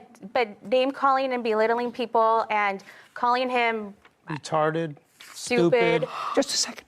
All unladylike. She attacked my faith. Oh, listen to me. That's not what you're talking about, Mr. Gallego. You're talking about a lawsuit for defamation, that she posted something that was false on the internet. And I'm telling you it wasn't false because I think you got into a screaming match with her, and I think that your wife intervened that day, which is why she called her the next day to try to smooth things over. This is not a tea dance. This is not a tea dance. You understand? This is not a tea dance. I believe that she did not pick up her shirts. I believe that that's why your wife called her to try to smooth out that, as well as what had happened the day before. She behaved badly.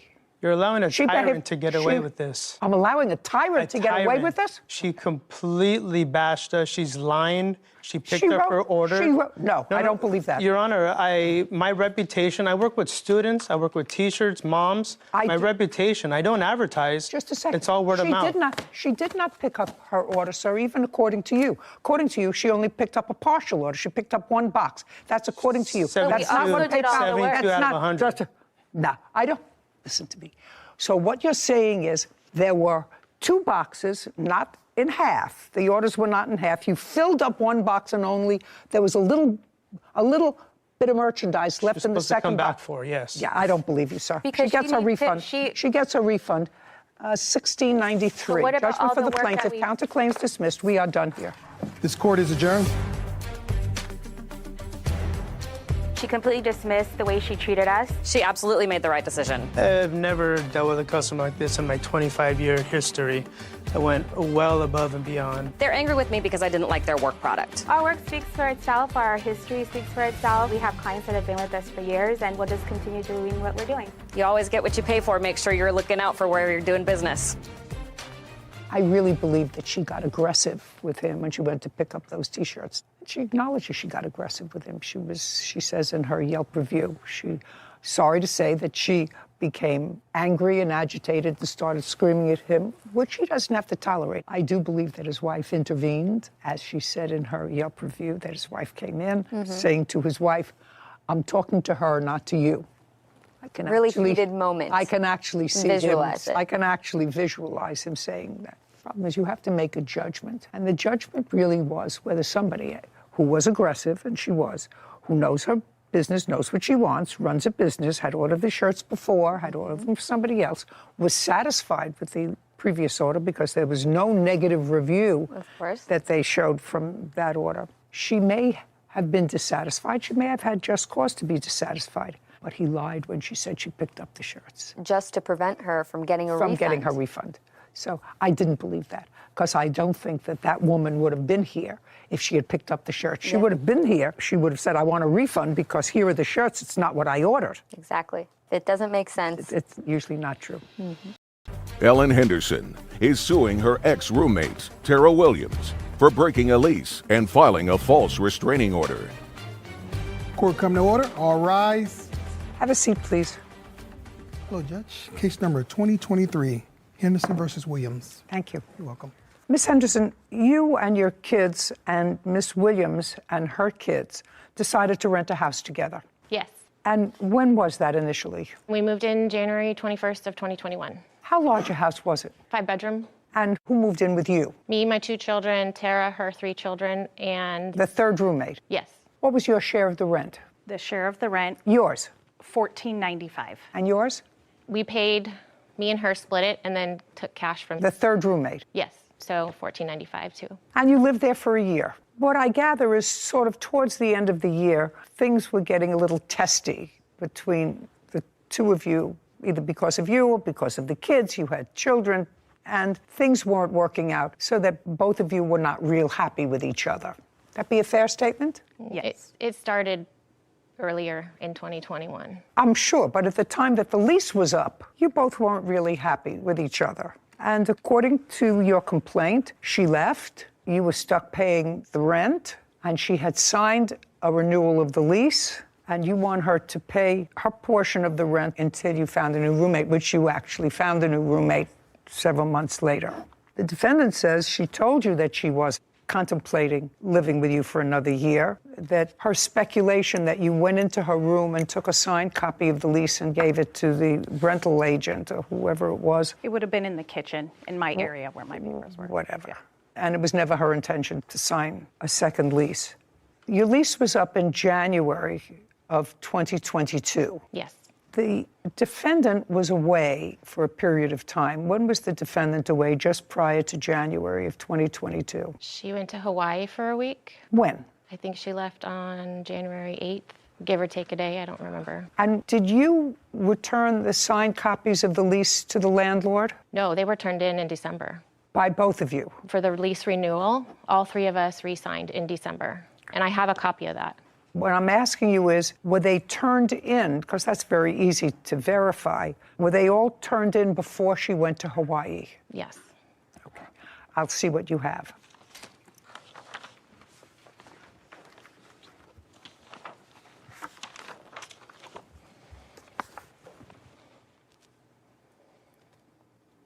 Well, Ms. Williams, if it's your statement that she took your signed copy of the lease and turned it in without your permission at some point when you were in Hawaii, that's what you're alleging. If this doesn't bear that out, Ms. Williams, I'm going to tell you it doesn't lend itself to the truth of that statement, because this indicates that the two of you and the third roommate signed this on December the 19th. Then you turned it in. Then it was turned in. That was before you went to Hawaii.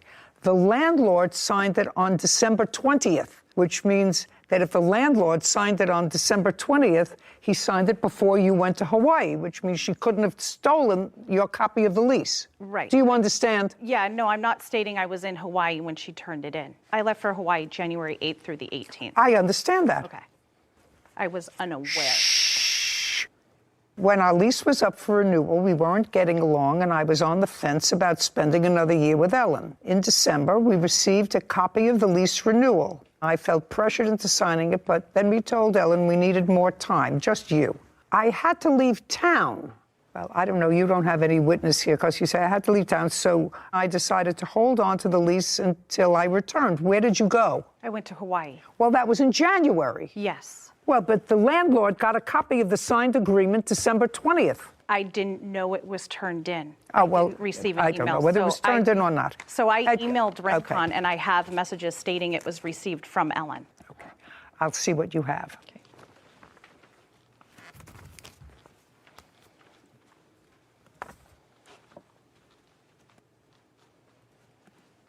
No. This doesn't say that at all. The lease renewal was signed by all three tenants. Correct. Lease was signed by all three tenants, and it was received before you went to Hawaii on the 20th of December. Okay. Easy. You moved out in February? January 31st of 22. When was the first lease up? The 22nd of January 22. So you stayed on after the lease was up? Yes. Why? I wasn't completely moved out yet. I Oh, was in that's too Hawaii. bad. I had reached out to Rincon about paying extra to pay the extra few days. No. Okay. And when did you get a new roommate? Did you keep blowing her off, or did you answer her? No, I No, just a second. I did not. Did you blow her off, or did you answer? So the answer is you blew her off. You blew her off. Yes. About the rent, which she was stuck with. Right. Right. Okay, good.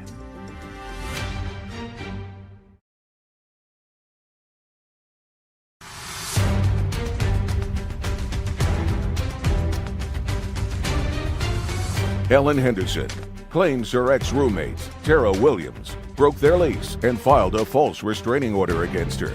Tara is countersuing for a security deposit, utilities, and damaged property. Okay. When did you get a new roommate? She moved in April 18th.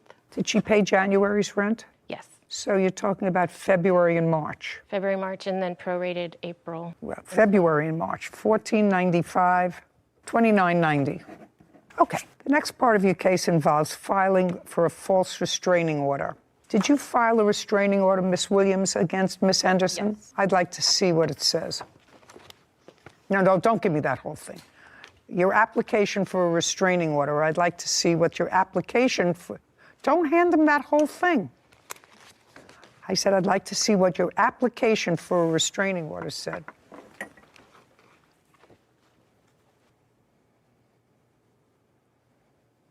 Okay, so what you say is she sent you 3 letters. You're asking because she sent you 3 letters. They were annoying. I want to know what she was asking for in those letters. Was she asking for rent money?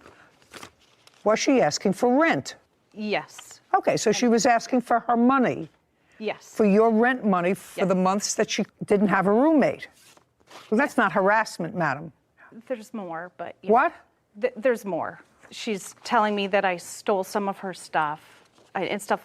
In the first letter, it says, if you don't pay this in 5 days, we'll take... Yeah, she's allowed to say that. Okay. Yeah, which so is she wrote totally to you. fine, but she sent it 2 more times, emailed it, and then showed up at my children's school while I was dropping them off. Did you keep blowing her off, or did you answer her? No, I No, just a second. I did not Did you answer. blow her off, or did you answer? So the answer is you blew her off. Yes, I was fine with going to court.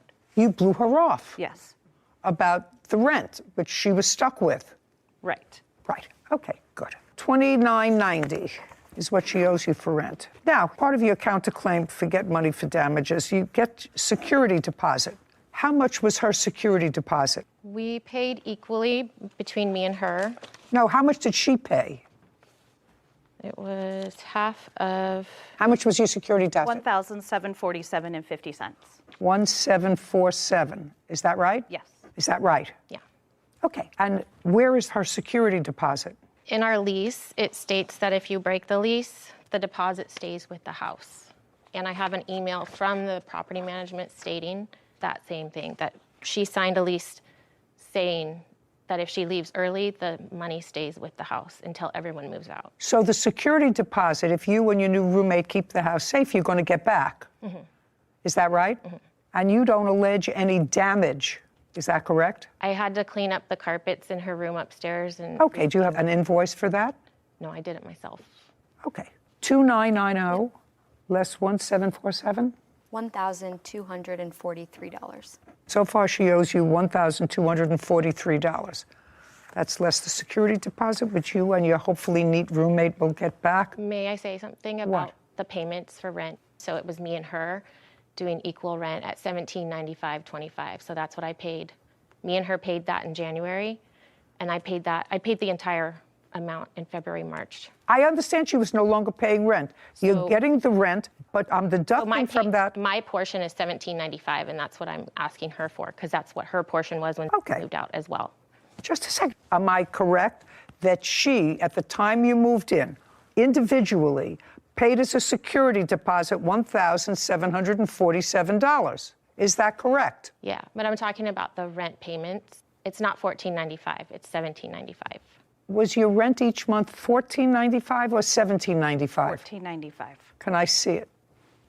Anybody have any proof of that? I printed out the log, but she paid us $300 each in cash. So there's no, she is on the lease, but it does not show she was paying cash. You mean the third roommate? Yes. The third roommate? Right. So your amount was $14.95? Correct. I got it. Up until the end of December. Okay, I'm finished. Now, the next part of your counterclaim is for utilities. Security deposit you get back. What utilities do you think she owes you? She did not pay me November, December, January, or February closing for utilities. Did you pay them? I paid them. I'd like to see where you paid them. No, don't give me a whole bunch of papers. I don't want to see a whole bunch of papers that I have to go through. I want to see what utilities there were, when you sent her, a statement of what the utilities were. Yes. I assume it worked that she paid you a portion of the utilities. Yes, it was What split. portion of the utilities did you pay? We split it equally the whole time we were there. Okay, so whatever utility bills that were paid by her, you were supposed to pay half. Correct. Which did you? I My last payment to her was December 4th for Spectrum Water, Trash, and Gas. That was 12/4. How much did you pay her? $364.61. Okay, just a second. Did she pay you $364 in December? She did for prior months. So that was for November. That covered November. If it was paid in December, that covered November. It would have been more so October. I can't get involved with that, madam. Don't give him a whole bunch of papers. Don't give him a whole bunch of papers.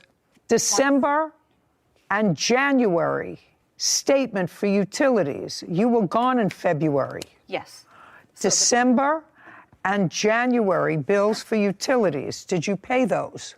I did not because she left me with all the rent. I understand that, but now you're getting your rent. Now we're going to settle up on the utilities. And I didn't include it in the lawsuit, but she still owes me for trash. And I have a list of stuff that she took of mine that I did write. I'm not interested in it, Miss Henderson. And it didn't work out. You should be very happy. She's gone. You didn't like her. She overcharged me utilities with her business expenses. Okay. Every month we lived there.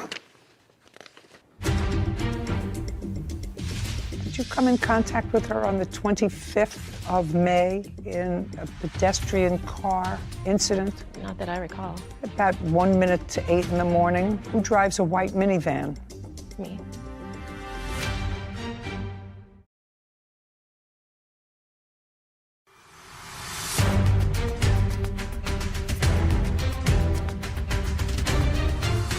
Ellen Henderson has accused her ex-roommate, Tara Williams, of breaking their lease. Tara claims she filed the restraining order because Ellen was stalking her. Miss Henderson, it didn't work out. You should be very happy. She's gone. You didn't like her. She overcharged me utilities with her business expenses. Okay. Every month we lived there.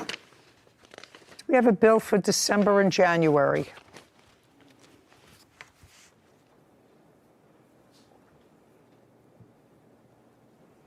If there's anything here that's not December and January, I'm dismissing that part of your claim. And I already have a bill that's dated April of 2022. Right, that was for January and February water. That's $390.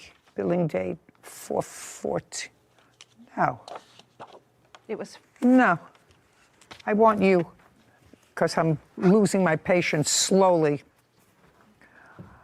Please read out the bills, the total bills for December and January only. Sarah, get ready. Can it go till February 1st? Yes. Okay.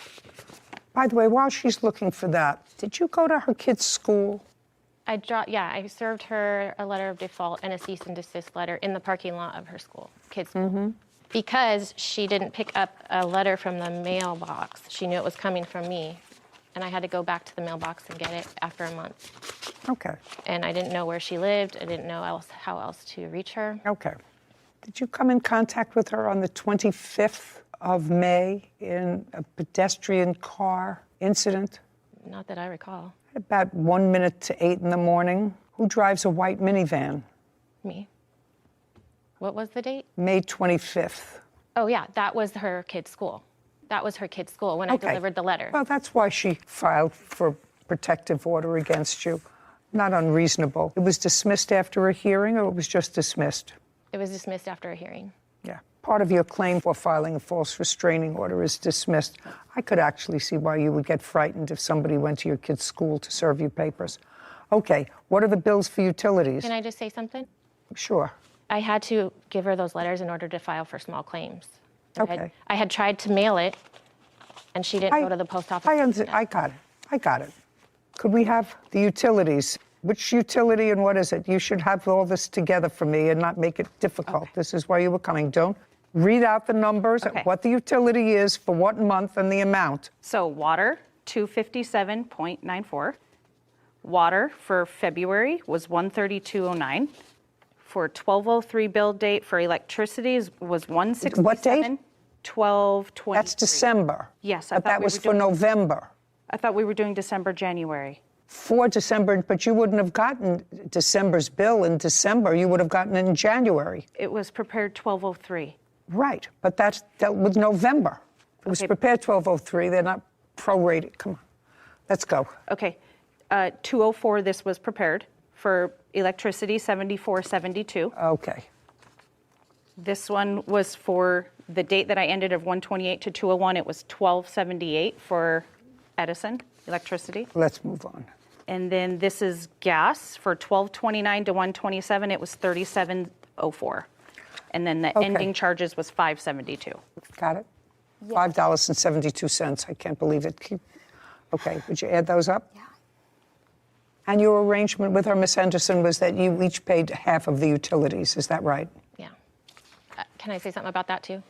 Back in April or May of 2021, I went to her to speak and ask about me paying less for water, gas, and electric because she brought all of her Airbnb laundry. She has a cleaning business. And our washers and dryers were going constantly. And? And she didn't meet me halfway, so I was stuck paying half. Fine. I have the total whenever you're ready. 507.51. Divide it by 2. $254. 1243 less 254. 1243 is what she's owed now, less the security deposit. I love this case. Couldn't be more excited about it. $989. Judgment for the plaintiff, $989. Your Honor, They're finished. Thank you very much. We're done. Court is adjourned. Thank you.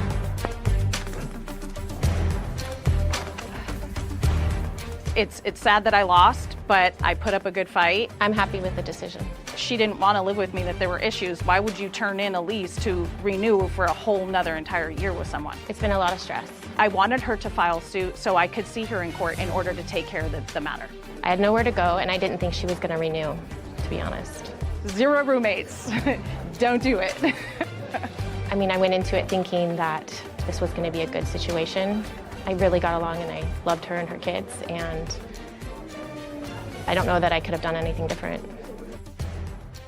So the new phenomenon that I've seen over this past generation, for as long as I've been in this business, is because of the economy, people having to live together that are neither in love with each other or related to each other. And I actually think, Sarah, that's such a very hard thing to do. You know, this isn't the first case that we've had that involved adults and their kids having to, for financial reasons, move in with each other. I think I've always said, and I don't know how you feel about this, that I'd rather live in a shoebox alone than with strangers in more comfortable surroundings. Sure. I think that's a tough call that a lot of people are having to make nowadays with the cost of living and inflation. Young people. 2 single mothers trying to live together with their children to give them a home environment. So it's a risk that you take when you don't know the other person. Even when you do know them, we see family members fighting all the time. So I think it's a double-edged sword. Yeah, I don't know. It's unfortunate. It's unfortunate that people have to make those kinds of choices for happiness. Shouldn't create that kind of stress. I think the best thing you can do is have a concrete contract to fall back on for if something like this happens, because it's a very stressful situation. Yeah, but nobody wants to take that risk. Nobody wants to, who's signing a lease agreement, say, if it doesn't work out, this is what happens. Well, that's never between the tenant and the landlord. As between those two people, maybe it would be enforceable, but not between the two tenants and the landlord. Landlord still gets his money. Landlord gets his money. Stay with people who you love, or you have to love. True. Daniel Gray is suing his former friend, Tony Woods, for car damages after a night of drinking and driving. Court come to order. Have a seat, please. Hello, Judge. Case number 2018, Gray versus Woods. Thanks, Kevin. You're welcome. Everybody sober today? Yes? Yes, ma'am. Yes? Yeah. You? Yes, I'm sober. Yes? Oh, yeah. Most definitely. Everybody. Okay, good. You two gentlemen know each other. You went out for an evening. I assume there was some drinking, and your car got totaled. Yes, ma'am. It is your claim that the defendant was driving your car when it got totaled. Yes. The defendant says he was drinking a little bit, but he says that you don't remember because you were so blotto that you were driving. Right? Yes. So that's what the case is about. Simple. Two drunks, nobody knows who was driving the car when it got totaled. Let's see if we can decipher it. If we can't, I may not care. Because you're not supposed to be in a car when you're drunk. Otherwise, you can kill a lot of people, as we all know. Right? Yes, ma'am. Want to drive drunk and kill yourself, that's one thing. Right? You take a lot of other people down, and sometimes you make it out. So you have to be understanding to the fact that the judicial system really doesn't give a rat's behind if the two of you were drunk and in a car, and neither one of you was together enough to know who was driving the car. When did this incident happen? It was November 27th, 2021. How long have you known Mr. Woods, Mr. Gray? I've known Mr. Woods about 20 years, I would say. So you've known him since you were kids? Yeah, since high school. And you have gone out frequently? Yes. Does he come to your house? Yes. You go to his house? Occasionally, yes. Occasionally. And where were you going on the 27th of November? We were going downtown Ann Arbor to attend some festivities from the Michigan versus Ohio State football game. To a football event. Yeah. How did Mr. Woods get downtown? Well, Your Honor, I got dropped off. By whom? My friend. Friend's name? Lauren. And where did she drop you off?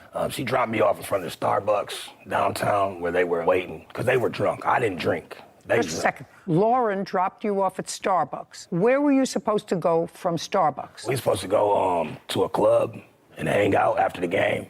So you first went to the game? No, they went downtown right after the game, and I came to meet up to hang out. So it was all after the game? Yes. What time did Lauren drop Mr. Woods off at Starbucks? I would say it was around like 3, 4 o'clock. In the afternoon? I believe so. What time did Lauren drop you off? It had to be about 5:30, 6 o'clock. And when you say it had to be 5:30 or 6 o'clock, how do you know that? Because the game was over. I don't know. I don't watch football, so I don't know when it starts and when it finished. Do you remember what time the game finished? No, I don't remember exactly. Okay, so let's say Lauren dropped you off at 5:30. How did you set the time for Mr. Woods to meet you so that he could join your party? The game is over different times. Did you text him? Did he call you? So on the way, we had left from my barbershop, me and my witness here, Mo Chop. So you weren't at the game, you were in a barbershop? Yeah, we were at the barbershop at first. We watched the game. Oh, you watched, so you didn't go to the game? We didn't attend the actual game, no. Okay. We watched the game at the How many people, you, Mohammed, and who else watched the game at the barbershop? I mean, the barbershop was full of, we were still working at the time. We had left work after the game was over to go downtown to... Were you watching the game or were you working? I was doing both. I would have hated to be your last haircut. No, actually, it wasn't a lot of people there because that was the biggest game of Michigan's season, the last game, Ohio State. It's a big rivalry, so nobody was in our barbershop. So really. It was just party? It was... It was just party. You know, I'm old, so, you know, it was just party. You said, Mohammed? It was a party. It was just party. Okay, so you left the barbershop, but how did you find out to meet them at the Starbucks? We had been communicating through text. So you knew what time they were leaving the barbershop, and then you got dropped off. Now, what were you doing with Lauren? I was waiting to get to them. Where were you before? I was at home. I watched the game at home. With Lauren? No, with myself. Well, how'd you get Lauren to take you to Starbucks? Oh, I just asked her and gave her some gas money. Okay, so now you're at Starbucks, you meet up, and who's driving? I was driving. Okay, and that would have been a mistake. Excuse me? That would have been a mistake. I wouldn't get behind the wheel of a car, sir, if I was at a party all afternoon watching a big football game. Ma'am, I wasn't at a party. I was at my barbershop. I know you were at your barbershop. Yeah. Here, look at Mohammed. I know you were at your barbershop, sir. There had been any drinking going on at that time. There was no drinking in the barbershop, Mohammed? Oh. There was people participating. Some people weren't. Some people were. I wasn't. I wasn't participating. All righty. Okay. So now you go from this party in the barbershop all afternoon from this very big game, and you pick him up, and where were you going? At that point, we decided to go to a bar. Where was the bar? I'm not familiar with downtown Ann Arbor area, but like it was a bar that was suggested by...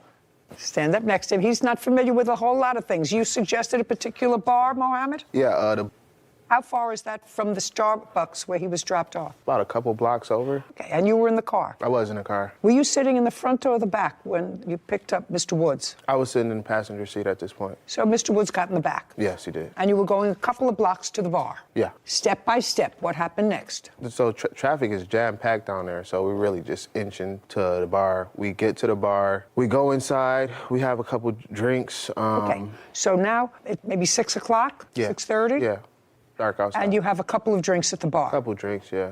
What were you drinking? I was drinking water. That's not a drink that they like to serve at a bar. I was a designated driver, so after we left the bar. Okay, so you were the designated driver, Yeah. and Mr. Gray was drinking. Yes. What was he drinking? I don't remember what his drink is. You remember what you were drinking? Yes, ma'am. What? I had one beer. Okay. Even he can't keep a straight face. You know, it's hard. It just, don't speak. Now, you were the designated driver. When were you designated the designated driver? Well, think very careful. Before you answer my questions, you know. Okay. I'm already 2 steps ahead of this game. I've When were you, I've watched you on TV, yes, I know. when were you designated the designated driver? When we left the bar, I was the designated driver. No. So it was when you left the bar? Yes. And who designated you the designated driver? Well, I kind of designated myself. I'm pretty familiar with the Ann Arbor area. It's actually my idea to go downtown, so. So you asked Mr. Gray if you could drive? Yeah, I thought it would be the best idea. And Mr. Gray said okay? Yes, he did. So you drove. And where were you going from the bar? To another bar. Better pickings at the other bar? Just bar hopping, you know, college, downtown, football. Okay, and what's the name of that bar? Where do we go from there? No! Speak, unless I look at you. The name of the other bar. Okay, now he helped you with that, right? Yeah, he jogged my memory a little bit. He jogged your memory. Yeah. So if he knew the bar, why did you have to be the designated driver? I don't think I understand your question. It's very easy. You said you were the designated driver because you know that area. Right. I'm saying I didn't remember what bar we went to. I'm very familiar with the area. I just didn't remember what bar we were going to that night. Okay. What happened when you got to the second bar? We had some more drinks and... We had some more drinks? Yes. What was Mr. Gray drinking? You know, I was talking to some other friends that I met up with there. He was off doing his own thing. I don't remember what he was drinking. What were you drinking? Water still at this point. Water. Yeah. I like to stay hydrated. When I come out of the restroom, my car is gone. So I call him, and he's not answering the phone. So I'm sitting at the shop waiting. He called me and say, "Yo, man, you gonna kill me, man. I just crashed your car. I'm sorry, bro."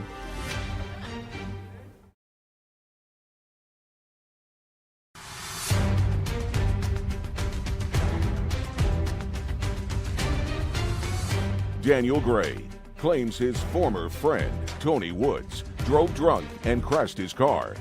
Tony says Daniel was the one driving drunk and wrecked his own car.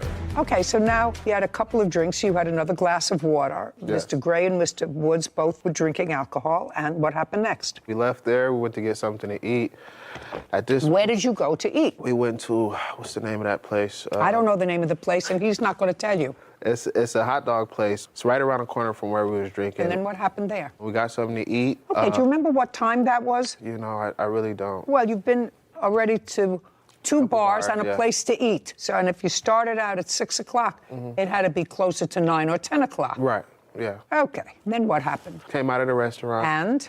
And you remember what you had at the restaurant? I had some waffle fries. And do you remember what Mr. Gray ate? He had a hot dog. And do you remember what Mr. Woods ate? He also had a hot dog. Good. So you came out of the restaurant. Do you remember who paid the bill? I think we all paid separately.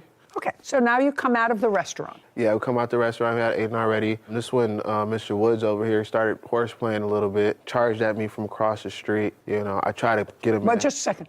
Okay. How did he get across the street? Well, the restaurant was across the street. We parked across the street from the restaurant. Okay, I got it. So I had already got back to the car. Okay. And Mr. Woods over here started horseplaying, and he ran across the street and tried tackling me, and he got me around my waist. I tried to put him in a headlock, but you see the size of his head.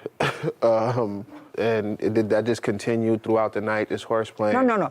So he's horseplaying with you. Right. But you get into the car. You said if you continued all during the night. What I want to know is, from the place where they got hot dogs and you got waffle fries, did you get back into the car? We did get back into the car. We went one more place. Okay. Now, when you got back into the car after the 2 dogs and the fries, who was driving? At that point, I think I was still driving. Not think. I don't want to think. I believe I was driving. I dropped myself off to my next destination because I separated from them two. You went to one other place? Yeah. With them? With the 3 of them, yes. And when you got to the other place, you went in or you did not go in? I went inside, yeah. Okay. Did you stay there? I did stay there. And what about the 2 of them? They went wherever they went. Back to the barbershop, I believe. And you were the designated driver. Up into the So you were drinking the water. Yes. And they were both drinking alcohol. Yes. Yes. Yes. What do you mean, yeah? You go to at least 2 bars, maybe 3. You have a whole afternoon of drinking at a barbershop.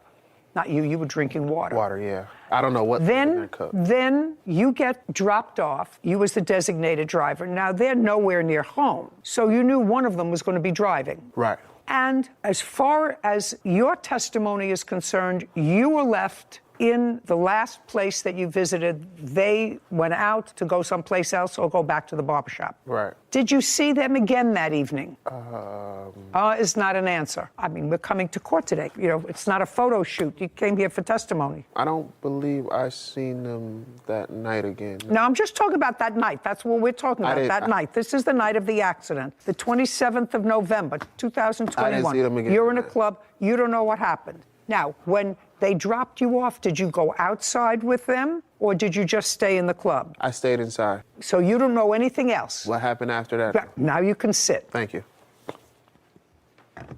Okay, now, your witness, the designated water drinking driver, has dropped himself off, and the 2 of you go outside. What happened? After he gets dropped off, we are parked at a bar, and... Just a second. He stays there. You get into the car because you're going to another bar. No, not at this point. Where were you going? I was getting ready to go to my barbershop. He's not with you. Who was driving? I was driving at that. Okay. And you were driving to take yourself back, according to you, to the barbershop. Yes. And then what happened? Okay, so we get to the barbershop, and I leave the car running. He's in the car with me. Just a sec. Got to the barbershop, and you left the car running for what reason? Because it was cold outside. It was snow. It was, it's November. Well, what were you going to the barbershop for? I went to the barbershop because I needed to use the restroom. And the barbershop is close by to this last bar you were at? Yes. How close? Maybe like 2 miles. Okay, so you went to the barbershop. You left the car running, and? So I go in to use the restroom, and I leave the car running, and Mr. Woods was sitting in the car still. So as I'm in the restroom, he comes in and started knocking on the door and says that he had lost his phone when he had got out the car where we were parked at. Where? The last bar that we were at. I didn't actually go into the last bar. We was parked there. We were about to go in to meet up with him. What do you mean to meet up with him? He was with you. As he said, he met up with another friend. He didn't tell me that. He said you just dropped him off at the other bar and you weren't going in, just he was going in, you dropped him off. That's what he said. No, he went in. I understand he went in. All right, I never went in the last bar. Okay, you didn't go, and neither did he. Yeah. Well, I'm asking you, he said, I lost my phone someplace. No, where we were parked at, he got out the car for a second. I never got out the car. He got out the car for a second. And at what some was he point doing when he got out of the car for a second? He thought we were about to go in, but I told him that I needed to use the restroom. So he got back in the car. But at some point when he got out the car, he dropped his phone. So I told him I needed to use the restroom, so I go to my shop to use the restroom. I park the car. Got it. I get out. I leave the car running. I go in, use the restroom. He comes in, knocks on the door, telling me that, hey, yo, I lost my phone. Can I drive the car? Let me go pick it up real quick. And I tell him no. Like, just wait, I'll be out in a second. So he leaves. I hear the door open and close. I'm thinking that he's just going to sit back in the car. So when I come out of the restroom, my car is gone. I call him, and he's not answering the phone. So I keep calling. And then the next, 10 minutes later, he answers the phone. So I knew he went to go get his phone. He found his phone Yes, and I'm furious at this point because he just left me in my at the barber shop. Yeah, in my car. So I tell him, bring my car back right now. He said, I'm on my way. I'll be there in a minute. About 15 minutes later, he called me and say, yo, man, you gonna kill me, man. I just crashed your car. I'm sorry, bro. Mm-hmm. And I had to walk all the way to the accident scene, to the car where he crashed my car at. Now, you have an accident report? No, I don't have an accident report. Why? Because we never called the police. That's because probably a good He idea. wasn't involved with another car. He just hit a pole. I understand that. That's still an accident report. The only reason you don't call the police is because both of you were drinking. Well, I wasn't driving the car at that time. When you were driving the car to the barber shop, right? Yes. From the last bar where you dropped Mohammed off, you were driving. Yes. I was not drunk, though, Yana. If you're not drinking, it's sort of an interesting thing. Everybody's definition of drunk is different. Your friend Mohammed said that he was the designated driver, so he was just drinking water. That's what he said. That's what Mohammed. Which suggests to me that we had a full day of drinking, starting at the barbershop, watching the game, from the game to 2 or 3 bars, then for a bite to eat. No, I wasn't drinking at the barbershop. I didn't start drinking until we got to the first bar. Okay, so now you started to drink at 6 o'clock. Now it's 10 o'clock, and you've been drinking from one place to another. I'm just saying you got behind the wheel of a car and you had been drinking. Now, did you hit a pole? No, Your Honor. Okay, now you tell me your version of the events. How long was he in the restroom before you realized that you had dropped your phone? About 5 minutes. So now he's gone in to use the restroom. You go and look for your phone. You see how easy this is, like fishing in a fish tank.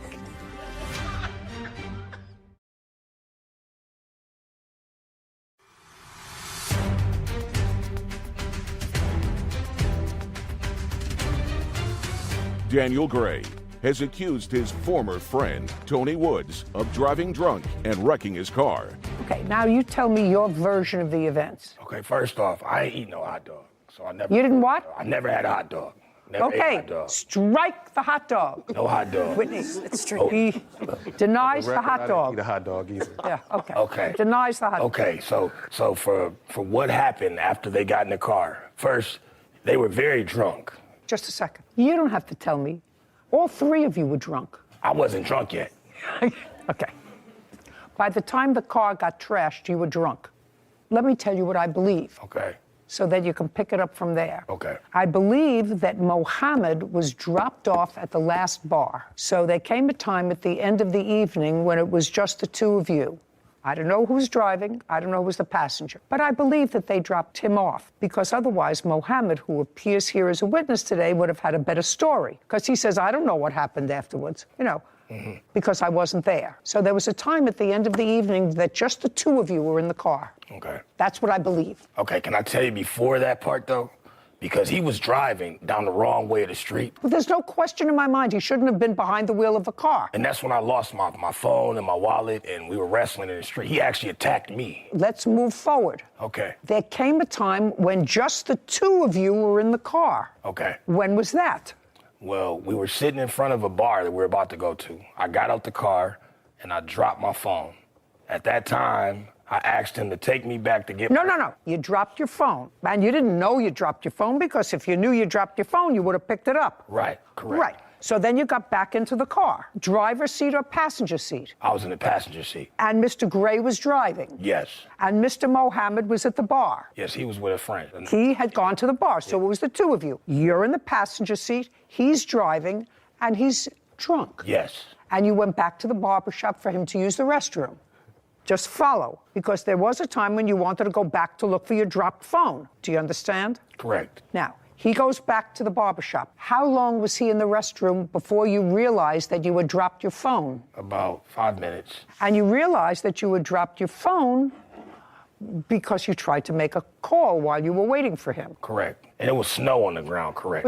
It was snowing, and he didn't have a Frankfurter. Yes. So now he's gone in to use the restroom. You go and look for your phone. You see how easy this is, like, it's like fishing in a fish tank. You went inside, And what did you do when you went inside, when you realized that you had lost your phone? I told him, let's go get my phone, and he drove us and went and got the phone. Okay, so he came out of the restroom, you got back into the passenger seat of the car. Correct. And he got into the driver's seat of the car. Correct. And what happened? Then we called Muhammad to try to meet back up with him after we got my phone. And then No. Slowly he turned, step by step, inch by inch. Now you're in the car, on your way back to the bar where Mohammed is to look for your phone. I got drunk. I think I blacked out after that point. Not according to your answer. According to your answer, you knew exactly what happened, sir. What do you mean you blacked out? You signed a sworn statement. I know we got the phone. I got the phone back. Well, I know you got the phone, so you had to have driven back there successfully to get the phone. Yes. And is it at that point that you get back into the car and you blacked out? No, it was just I got really drunk after getting my phone. Like after that, I just... You don't remember what happened? I remember getting my phone and being drunk. Like, I got my phone. Okie dokie, there we go. Okay, you were all drunk. As a matter of fact, I have zero sympathy for any of you getting behind the wheel of a car. Okay, the car was damaged. Yes, I have. And so what you want me to believe, that you blame him, and I could understand that because I don't know how drunk you actually were, whether or not you blame him for your wrecked car because you were driving the car back to find his phone, and it wouldn't have been in that problem had he not dropped his phone out of the car, or whether he was actually driving the car drunk. It's actually irrelevant to me. You were both driving drunk. You have a bill to fix the car? Yes, I do. I'd like to see it.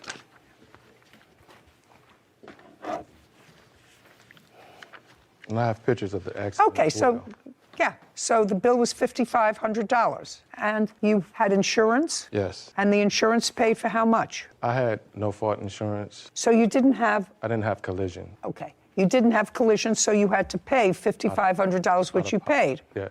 Divide that by 2. $27.50. That's what I thought. So, Mr. Gray, there are some lessons that you learn, and I don't know whether other courts would agree. I have to make a determination as to credibility, and quite frankly, I can't determine between two drunks who's telling me the truth.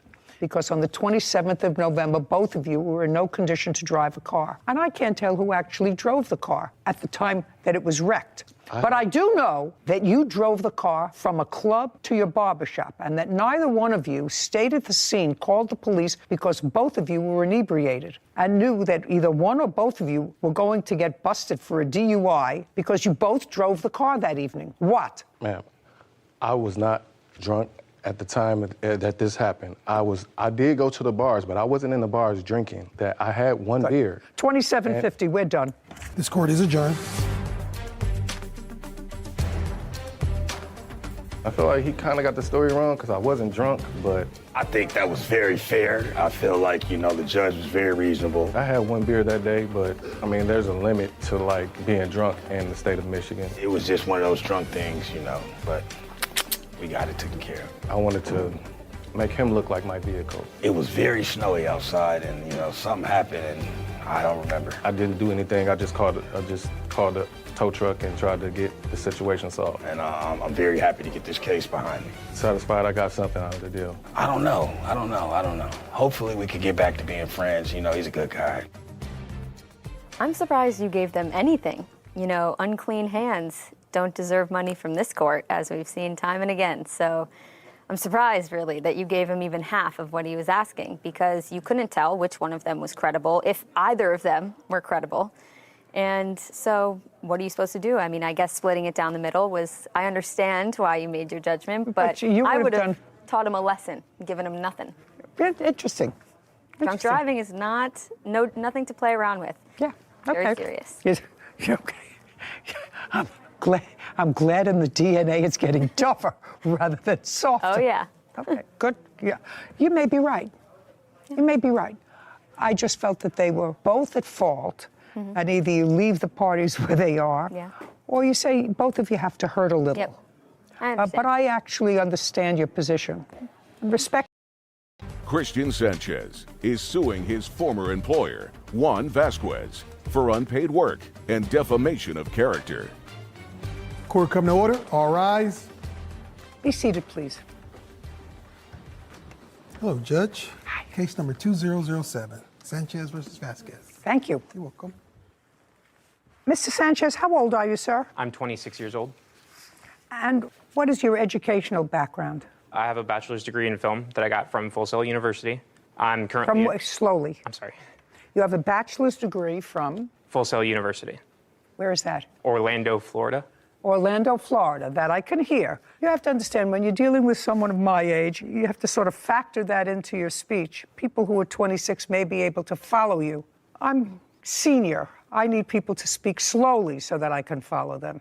I got you. So you got a bachelor's degree from a university in Florida and graduated when? I graduated in 2018.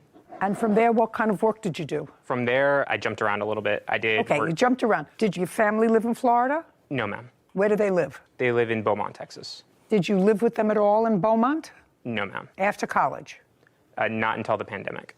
Okay. Well, the pandemic was in 2020. Yes. So you graduated in June of 2018, and then the pandemic started on or about March of 2020. Yes, ma'am. And in March of 2020, you went home to your parents' house. Yes. And you stayed there until when? I'm still currently there. I started going back to school, actually. When did you start going back to school? My first classes were in December of last year. In Texas? Yes, ma'am.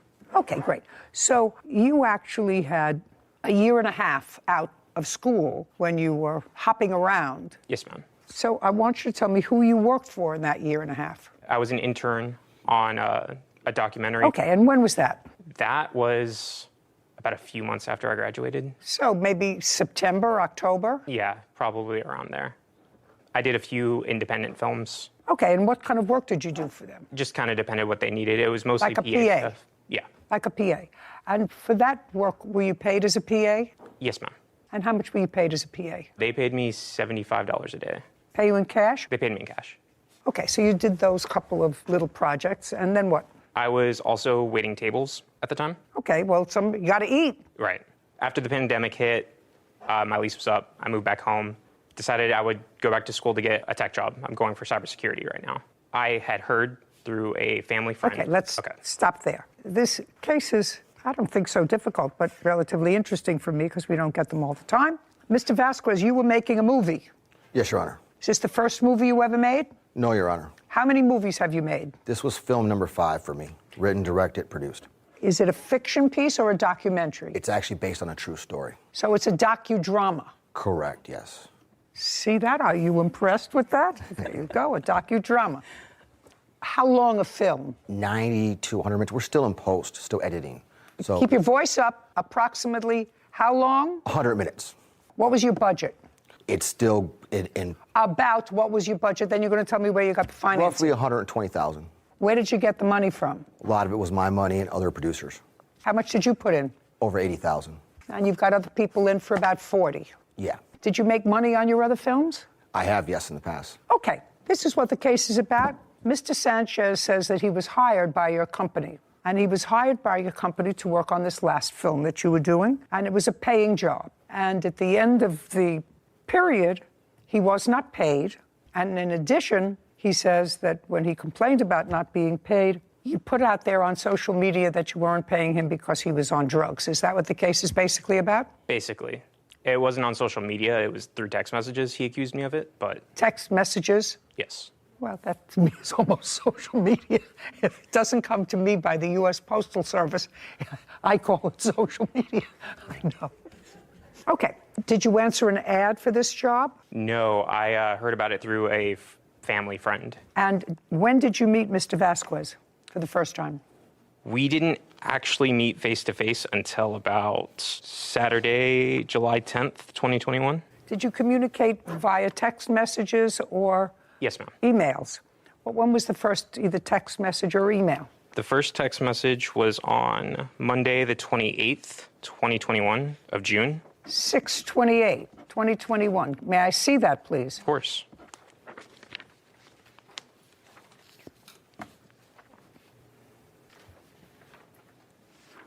And this one, too. Sorry.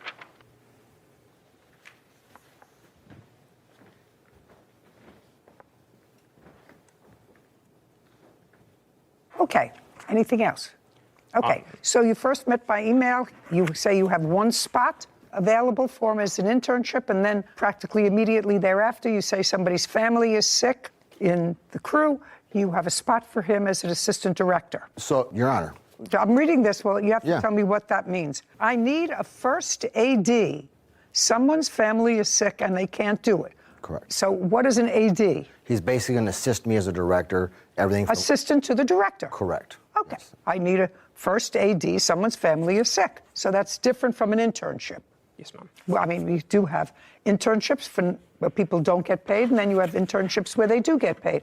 Most people now pay their interns. Okay. And when you met, because clearly the last email that I just read suggests that you were approaching the door and you're 2 minutes away, and then you met the defendant.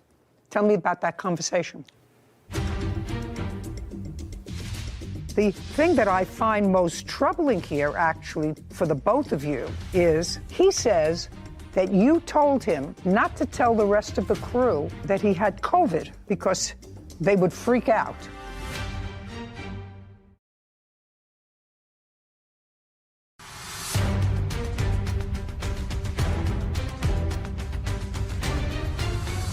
Christian Sanchez claims filmmaker Juan Vasquez owes him for unpaid work. One says Christian was an unpaid intern. Okay, and when you met, because clearly the last email that I just read suggests that you were approaching the door and you're 2 minutes away, and then you met the defendant. Tell me about that conversation. So we met, we sat down. I kind of told him a little bit about my background, like I told you before. He kind of went over like what he was expecting me to do. Just a second. I want you to tell me what he told you that he wanted you to do. Managing the set, creating schedules, calling extras, making sure that they were there on time. Is that what you told him? Yes, basically assisting me whatever I needed. Okay, that sounds like more than a PA. We didn't ask for PAs. There was no No, but what you outlined was clearly more. What did you agree to pay him? Never agreed to pay him anything. So Well, how could you do that? he was an intern. He was presented to me as an intern. No, not after this text message. He said he was looking for an internship, and you said to him, I have a better role for you.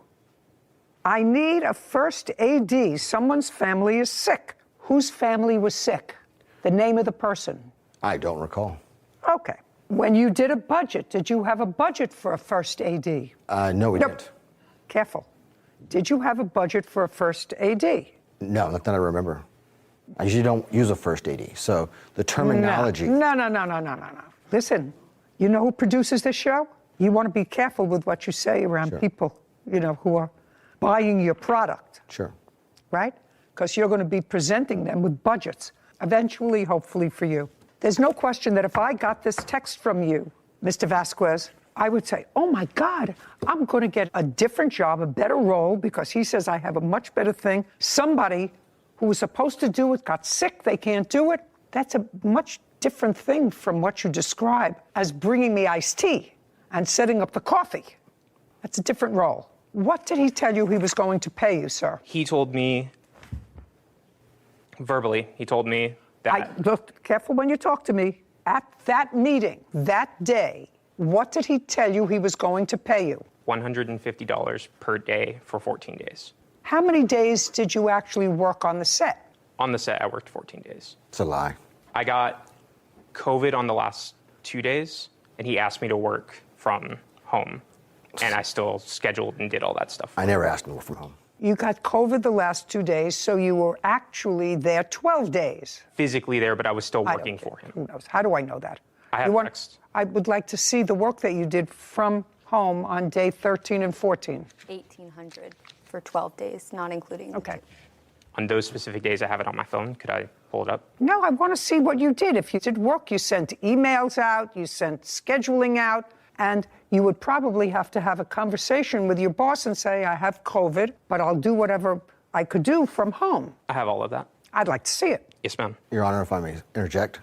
Yeah. So he shows up to the set sick with COVID, gets everybody sick. I had to call the next day of filming because of that. Are you talking about after he was there for 12 days? Yes, I'm talking about that particular part, but I'm talking about he was there for 12 days. He didn't have COVID for 12 days. we don't know that. Well, who knows that? I don't know if you have COVID. We just got tested, Your Honor. Who knows if you have COVID? Who knows if I have COVID? All I know is I came to work today. I expect to be paid. I wouldn't come to work if I was sick and laying in bed and feeling nauseous and... Your Honor, if you had a remote position, that'd be different. He didn't have a remote position. I'm not talking about his 2 days. He was there 12 days. He did it throughout the course of the project. He was never on time. I don't care if he was never on time. If he was never on time, sir, then you fire him. There was days he was not on set. Listen to me. Okay. If he was never on time, then you tell him don't come back after the second day. But if you let him come for 12 days and do whatever he does, I mean, you know, Mr. Vasquez, I'm going to make this as painless for you as possible. There are some employees that I have had over the years that were terrific. Some not so terrific, some terrible. The terrible ones who were really terrible, who I would have liked to have fired, period, I couldn't do it because of human resources. Sure. They have a whole protocol, volumes, like an Encyclopedia Britannica, what you have to go through to fire somebody who's not doing their job. Right. But you have to pay him until you can fire him. If you have him come to work, even if he's doing a terrible job, you still have to pay him. Now, if he goes home because he's sick and you're not giving him sick leave and you don't agree for him to work remotely, that's on him. Does that sound fair to you? Yeah, absolutely. I'm so glad. Unless, of course, you agree to have him work remotely, then you have to pay him for 14 days. Right. It starts right there, Your Honor, and then the next 2 days follow it.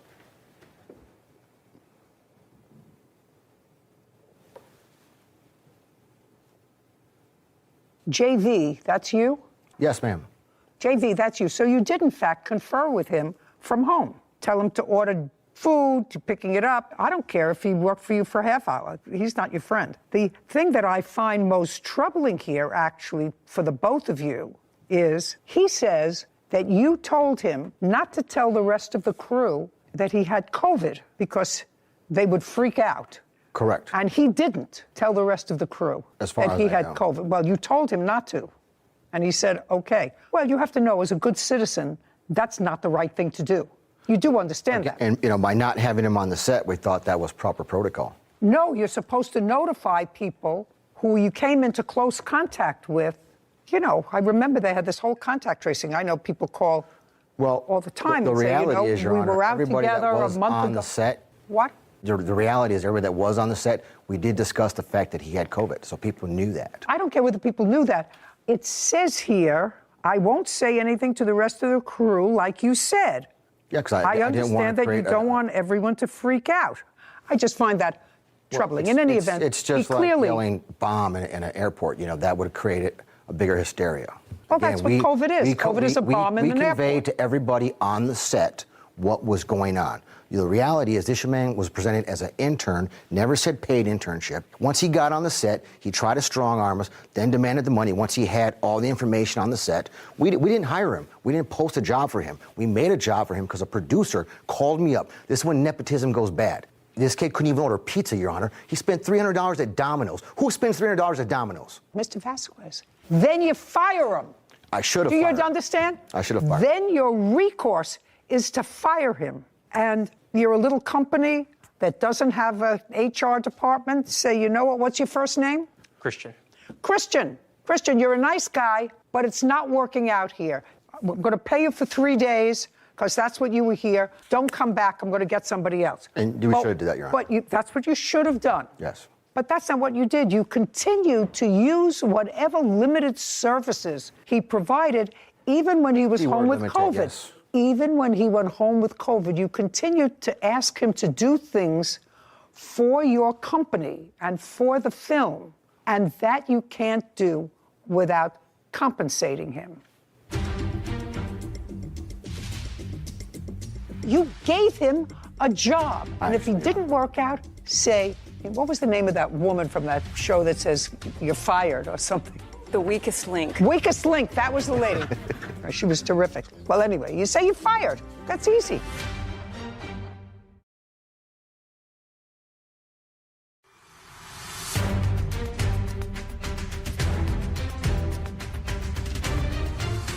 Christian Sanchez has accused his former employer, Juan Vasquez, of not paying him for 14 days of work. Juan claims Christian was incompetent and never a paid employee. Okay. Even when he went home with COVID, you continued to ask him to do things for your company and for the film, and that you can't do without compensating him. You can't. Okay. So you owe him $2,100 because I assume you paid him nothing. Now, let's get to the second part of your claim, which is defamation. That I'd like to see. I mean, if you're going to be a producer, if you're going to make films, sir, you have to understand. Say you're not working out, you're fired. Something that I would love to be able to say a lot. I agree. Not I working should have out, you're fired him right away. without risking my house and my car and my dog. I was taking him on as a basically. I don't care what you were thinking. Producer That's not what you said. Asked me to take him on. That's why I took him on. He actually called me and told me how Just great a of a second. job I was doing. It doesn't require an answer. Okay. And I can show the messages how he came to be on the set. He was presented. I don't. Just a second. I don't care how he was presented to you. If your Aunt Tilly said, "Do me a favor, this is my godson." It was his Aunt Tilly. He hasn't been able to get a job since he graduated from college. He hasn't made He's a job home. after college. He's home in the attic of his parents' house playing the Lives with his guitar. parents. We want him to have a job. It's irrelevant. You gave him a job, and if he didn't work out, say, what was the name of that woman from that show that says you're fired or something? Well, anyway, you say you're fired. That's easy. Do we remember the name of that woman from England who had a show where she said, "You're out, get out"? I don't know. She was terrific. Let me see. The weakest link. Weakest link. That was the lady. Perfect. Thank you. And that's a direct text message to him that I never posted on social media. Oh. It was actually a group text. Just a second. So, Mr. Vasquez, in here, you say to him, this is the second part of his case, which is for defamation. And that's okay. He didn't defame you. Okay. Sir, he said they're taking you out of the credits, but you were never promised credits. In the contract, it says I am. Let me see where in the contract it said you'd be in the credits. And I didn't even know there was a contract. I thought He's you had also done this before. Shh. Oh, wait. Shh. Shh. It says you employed him as an actor. Your Honor, I'm signing actor agreements every day. He put that in front of me to sign. Why would I sign an actor agreement for a first AD? Just a second. Sir, is this the agreement he put in front of you? Or did you? I sign actor agreements every day on the. You're a business guy. Yeah. I'm a business lady. That looked like an I actor don't agreement. sign That's why I signed it. actor agreement. That's what it says. Yeah. He's not an actor. Don't sign it. It says you agreed to pay him $150 a day for 4 days of shooting. 14. 14 days of shooting. And that he will be responsible for paying all the taxes on it. So he was going to be paid in I didn't cash. write that out, Your Honor. Kevin, would you show this to him, please, and see if he can identify that as his signature? I'm going to check here to see if it's his signature. It looks like his signature to me. Mr. Vasquez, it appears to be the same signature that you used to sign the answer. Yes, Your Honor.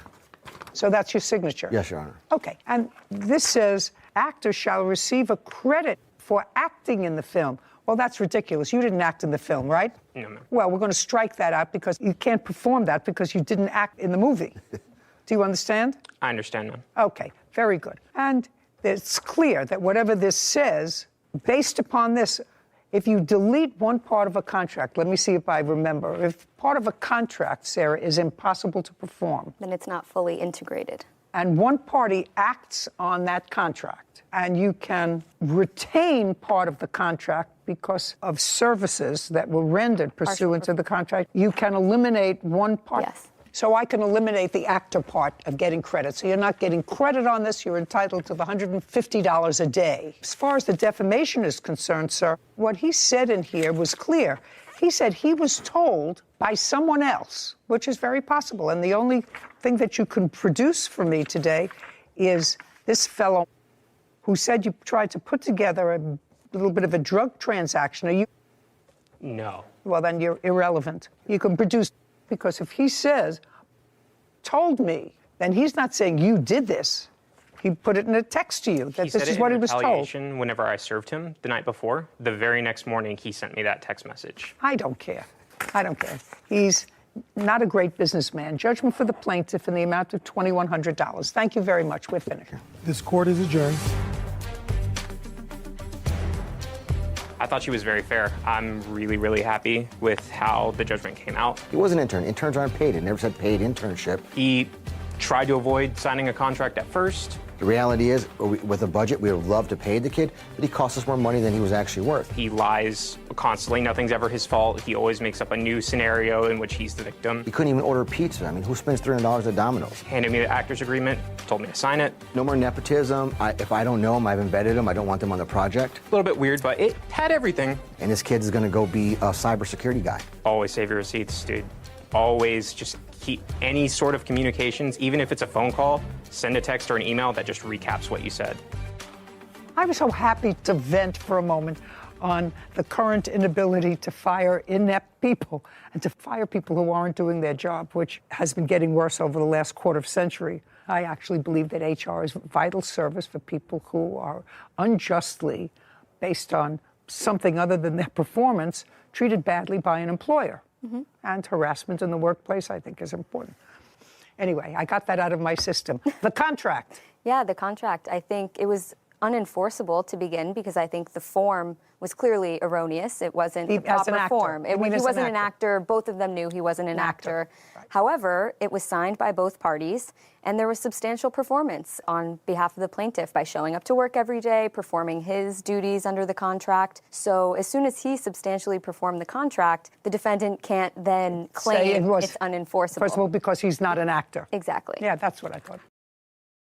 Mark Michelonis is suing his former roommate, Christopher Robertson, for rent, a security deposit, and stolen property.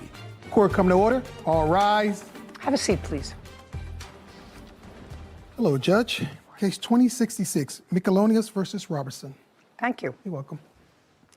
Mr. Robertson, how long had you been living in your apartment prior to renting a room to the plaintiff? I believe it was about 3 years. You had been living there by yourself? No, I had roommates previously. When did the plaintiff move in?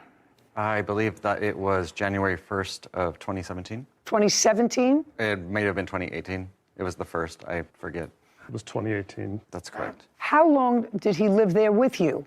He lived there with me until September of 2021. So far, that correct, sir? Yes, ma'am. So now let me understand this lawsuit. Mr. Robertson lived in his apartment for 3 years. You answered an ad for a room. You lived with him in his home as a tenant from January 2018 until September 2021. Correct.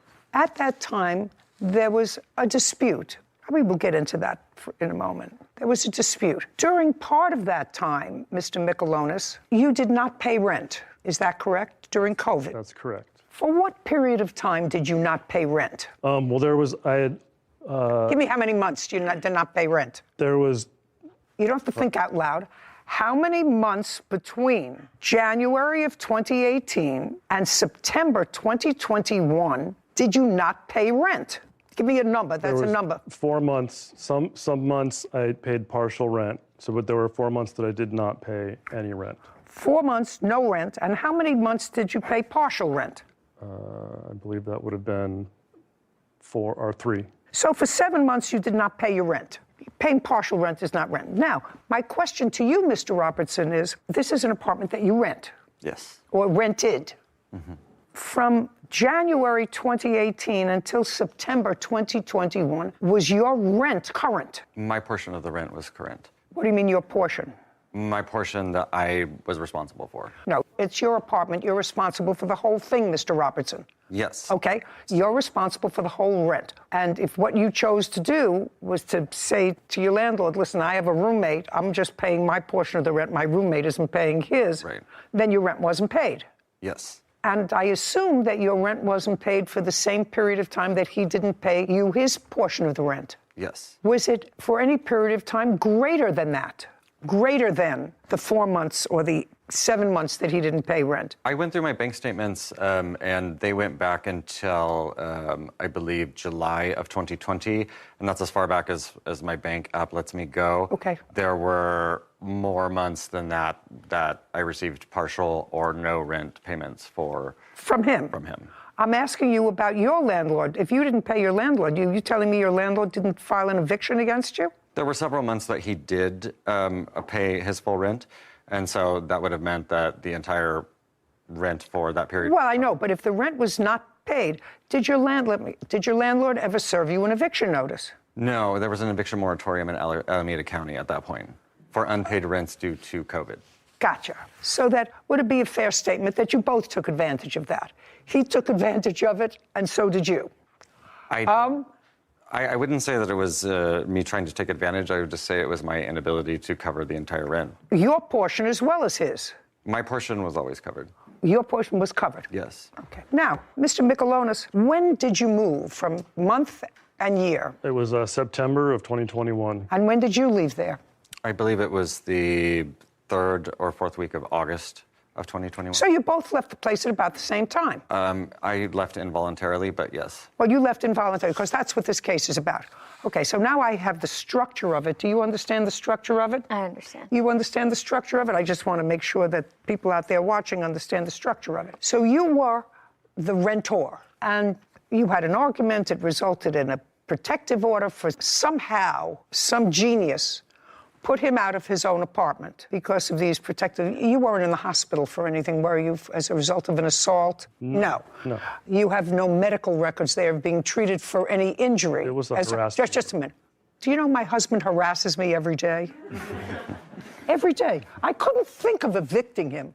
I mean, you do other things. So the answer is, you were never treated for any illness. You were never treated for anxiety at a hospital as a result of this harassment. As a result of your allegations, let us say of harassment, Mr. Robertson was ejected from his own home, from which you had not been paying rent, your portion that you were supposed to pay contractually with him for months because of COVID. Am I getting this story right? So far, I'm not finished yet, but so far, is there anything that I said was wrong? I think that's pretty close. I mean, okay, so that's pretty close. And now, what you are seeking here is, should I say, basically, and I hate that word, basically, but it's appropriate in this case. So all of those haters out there, she used basically, I don't care. It's appropriate here. And I put in the protective order that they were living with me, but they were moving. No. They were living with you. You were living with them. Well, yeah, we were living together. No. You were living with the defendant. He wasn't living with you.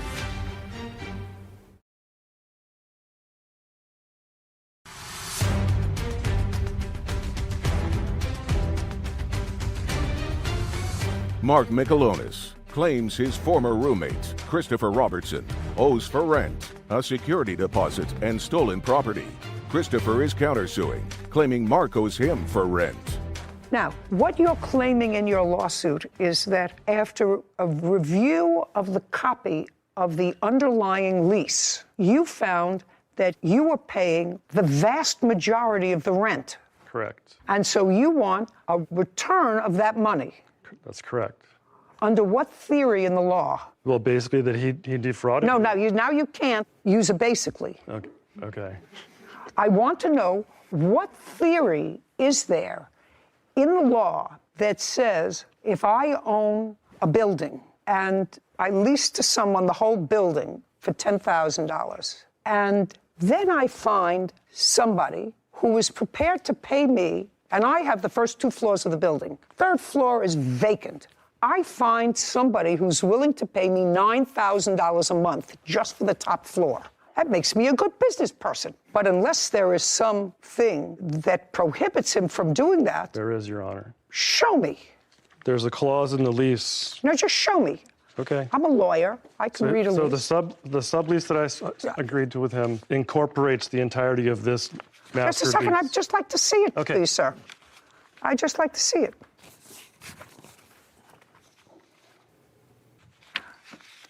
I assume you've highlighted what you want me to read. Correct. Okay. So what you're pointing to is that the landlord, his landlord, was not advised that you were subletting. No. Well, that's why signed by every tenant. So that was one of the things, because if you look at the second lease, the one that was altered by Christopher to remove those areas so I wouldn't be able to enforce them, was because he moved his boyfriend in without getting my consent. And so it says in there that he needs written consent. I understand that doesn't apply to me, but he thought it did. And so he used whiteout on the other lease that I gave to you to obfuscate those terms. I don't know how to put this to you, sir, other than to say, let me backtrack. What kind of work do you do? I'm a web developer. You work for yourself or for a company? I do. I'm an independent contractor. How long have you been doing that? 2 years. Prior to that, what were you doing? I was a system administrator. For whom? For a small company in San Francisco. How long did you work for them? 6 years. So for 2 years, you were an independent web developer, and you're still an independent web developer. Correct. And that's how you support yourself. Right. So you work out of your home. Right. And you've been working out of your home, you said, the last 2 years since 2020. This is 2022 or 19. Right. What do you mean, right? So it would have been. When you moved in 2018, were you an independent contractor? No, I was going to school. You were going to school? Right. For what? I went to, Just a second, for what? For web technologies. It was a program for web development technology. Did you go in person? Yes. It was an intensive. For how long? It was 3 months. It was 8 hours a day. Okay, so you went to school for 3 months. Right. During what period of time? January 2018 to end of March 2018. Okay, and at that time you were living with the plaintiff? Correct. Okay, so you needed a room for that 3-month period. And after that time, you supported yourself by being your own boss, by developing websites. It took me a while to find a job, but yes. What do you mean it took you time to find a job? The interview process to get work. I was interviewing. It was very hard to break into that industry. And so what did you do? So I started taking on independent work. So you never actually got a job outside of the independent work that you did? That's correct. So you support yourself by doing web development out of your home? Yes. So you used the home that you were living in, that room that you were renting, for not only your personal business, but you operated a place of business out of your residence. Okay. What do you mean, okay? Yes. Yes. I just want you to see how ridiculous you are. You want $10,000 because you overpaid what you consider your fair share of the rent. That's not going to happen. You come here, you didn't pay rent for at least 7 months because of COVID. You were working according to you. You were a web developer, still are. It's 2022 because you have no other job other than being a web developer. You stopped paying rent. You moved out after he did, correct? Well, did you pay? I'd like to correct in the something. month that you lived there, when you had put him out of his house because you were they were moving out. I did not put him out of the house. I thought that was a protective order. It was, but they were, and I put in the protective order that they were living with me, but they were moving, and so. No. They were living with you. You were living with them. Well, yeah, we were living together. No. You were living with the defendant. He wasn't living with you. You were renting a place, although you weren't paying rent from him, and the underlying landlord wasn't getting his money, all of his money, because he wasn't getting your money. And what's coming to me is that somebody got stiffed with rent, and that would be the landlord who rented you your place where you were living, because you didn't pay him the whole thing. You didn't pay him the whole thing. And now you want me, you're asking me, to award you $10,000 for overpayment of rent. Your Honor, could I clarify something? The times when I didn't pay rent, I was not working. It was during COVID, so the first couple months of the COVID lockdown, I lost all of my contracts, so I didn't have any money. And so I was using there was a COVID process where you could, basically say that, There's no basically in there, only I used it once. I did not have the money to pay rent. I was not just making money and not paying rent. I would not do that. I was broke. All of my contracts dried up because nobody had any money. I was working for small So what are you companies. suing him for now? The government was very good to you. This is a very interesting America. It's a rent forgiveness, it's a rent moratorium. That doesn't mean the state where you live. What state do you live in? California. California. That doesn't mean the owner of this premises was given some sort of a break that they didn't have to pay for utilities, taxes, mortgage on the building, because it's used as a business. As far as I know, there wasn't a moratorium on that, but there was a moratorium on two seemingly able-bodied people to say to the landlord, I can't pay my rent. To add insult to injury, you think that I'm going to give you $10,000 because he charged you more than whatever the third or 40% of your occupancy of the apartment, and he shouldn't have? That's not going to happen, sir. So forget it. I've been here a long time. If a landlord is owed $5,000, yes, he doesn't say, well, tenant owes me $5,000, but his apartment was clean. I'm going to give him back his $2,000 security deposit. That doesn't happen.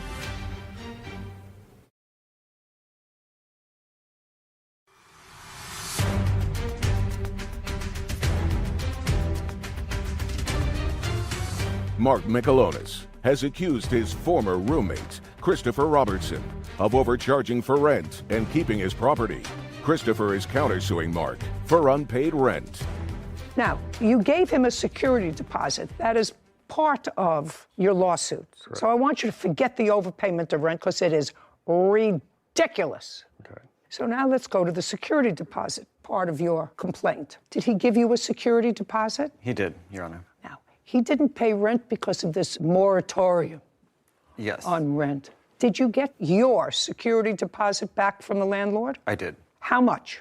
I believe I got the total amount for the entire apartment, which was approximately $2,000. And how much did Mr.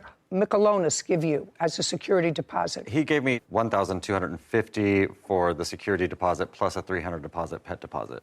Sometimes the pet deposit is refundable. Did you get the pet deposit back? I don't recall specifically if I got that back from the landlord. But you did get back your entire security deposit, which included his $1,250. Yes. Okay. That's correct. Let's hold that in abeyance for a moment because now I'm going to go to your counterclaim. Sure. I think that's all I have to deal with. Oh, and property taken without permission. Did you get that property back? There was some... I did not. What property was it? There was a stone Buddha carving. There was some dishes, some glasses. Oh, give me a break. Do you have a stone Buddha carving? I have the stone Buddha carving. I have a small statuette, a rooster that is his, and a small metal Great. Would you pack those up? Yes. Do you live close to each other? I haven't been able to because of our mutual restraining orders. Fine. Do you know where your local precinct is? Yes. Where is it located? I believe that the closest one would be downtown for me, downtown Oakland. Okay. You'll find out before you leave today in 5 days. Drop it off at the local precinct. Absolutely. Let him know when, and he could go pick up his Buddha. Yes, I don't want Great. bad in my home. Terrific. Now, money owed for COVID debt is your counterclaim. Yes. Which is what? It is a total of $55.35, I believe. For what?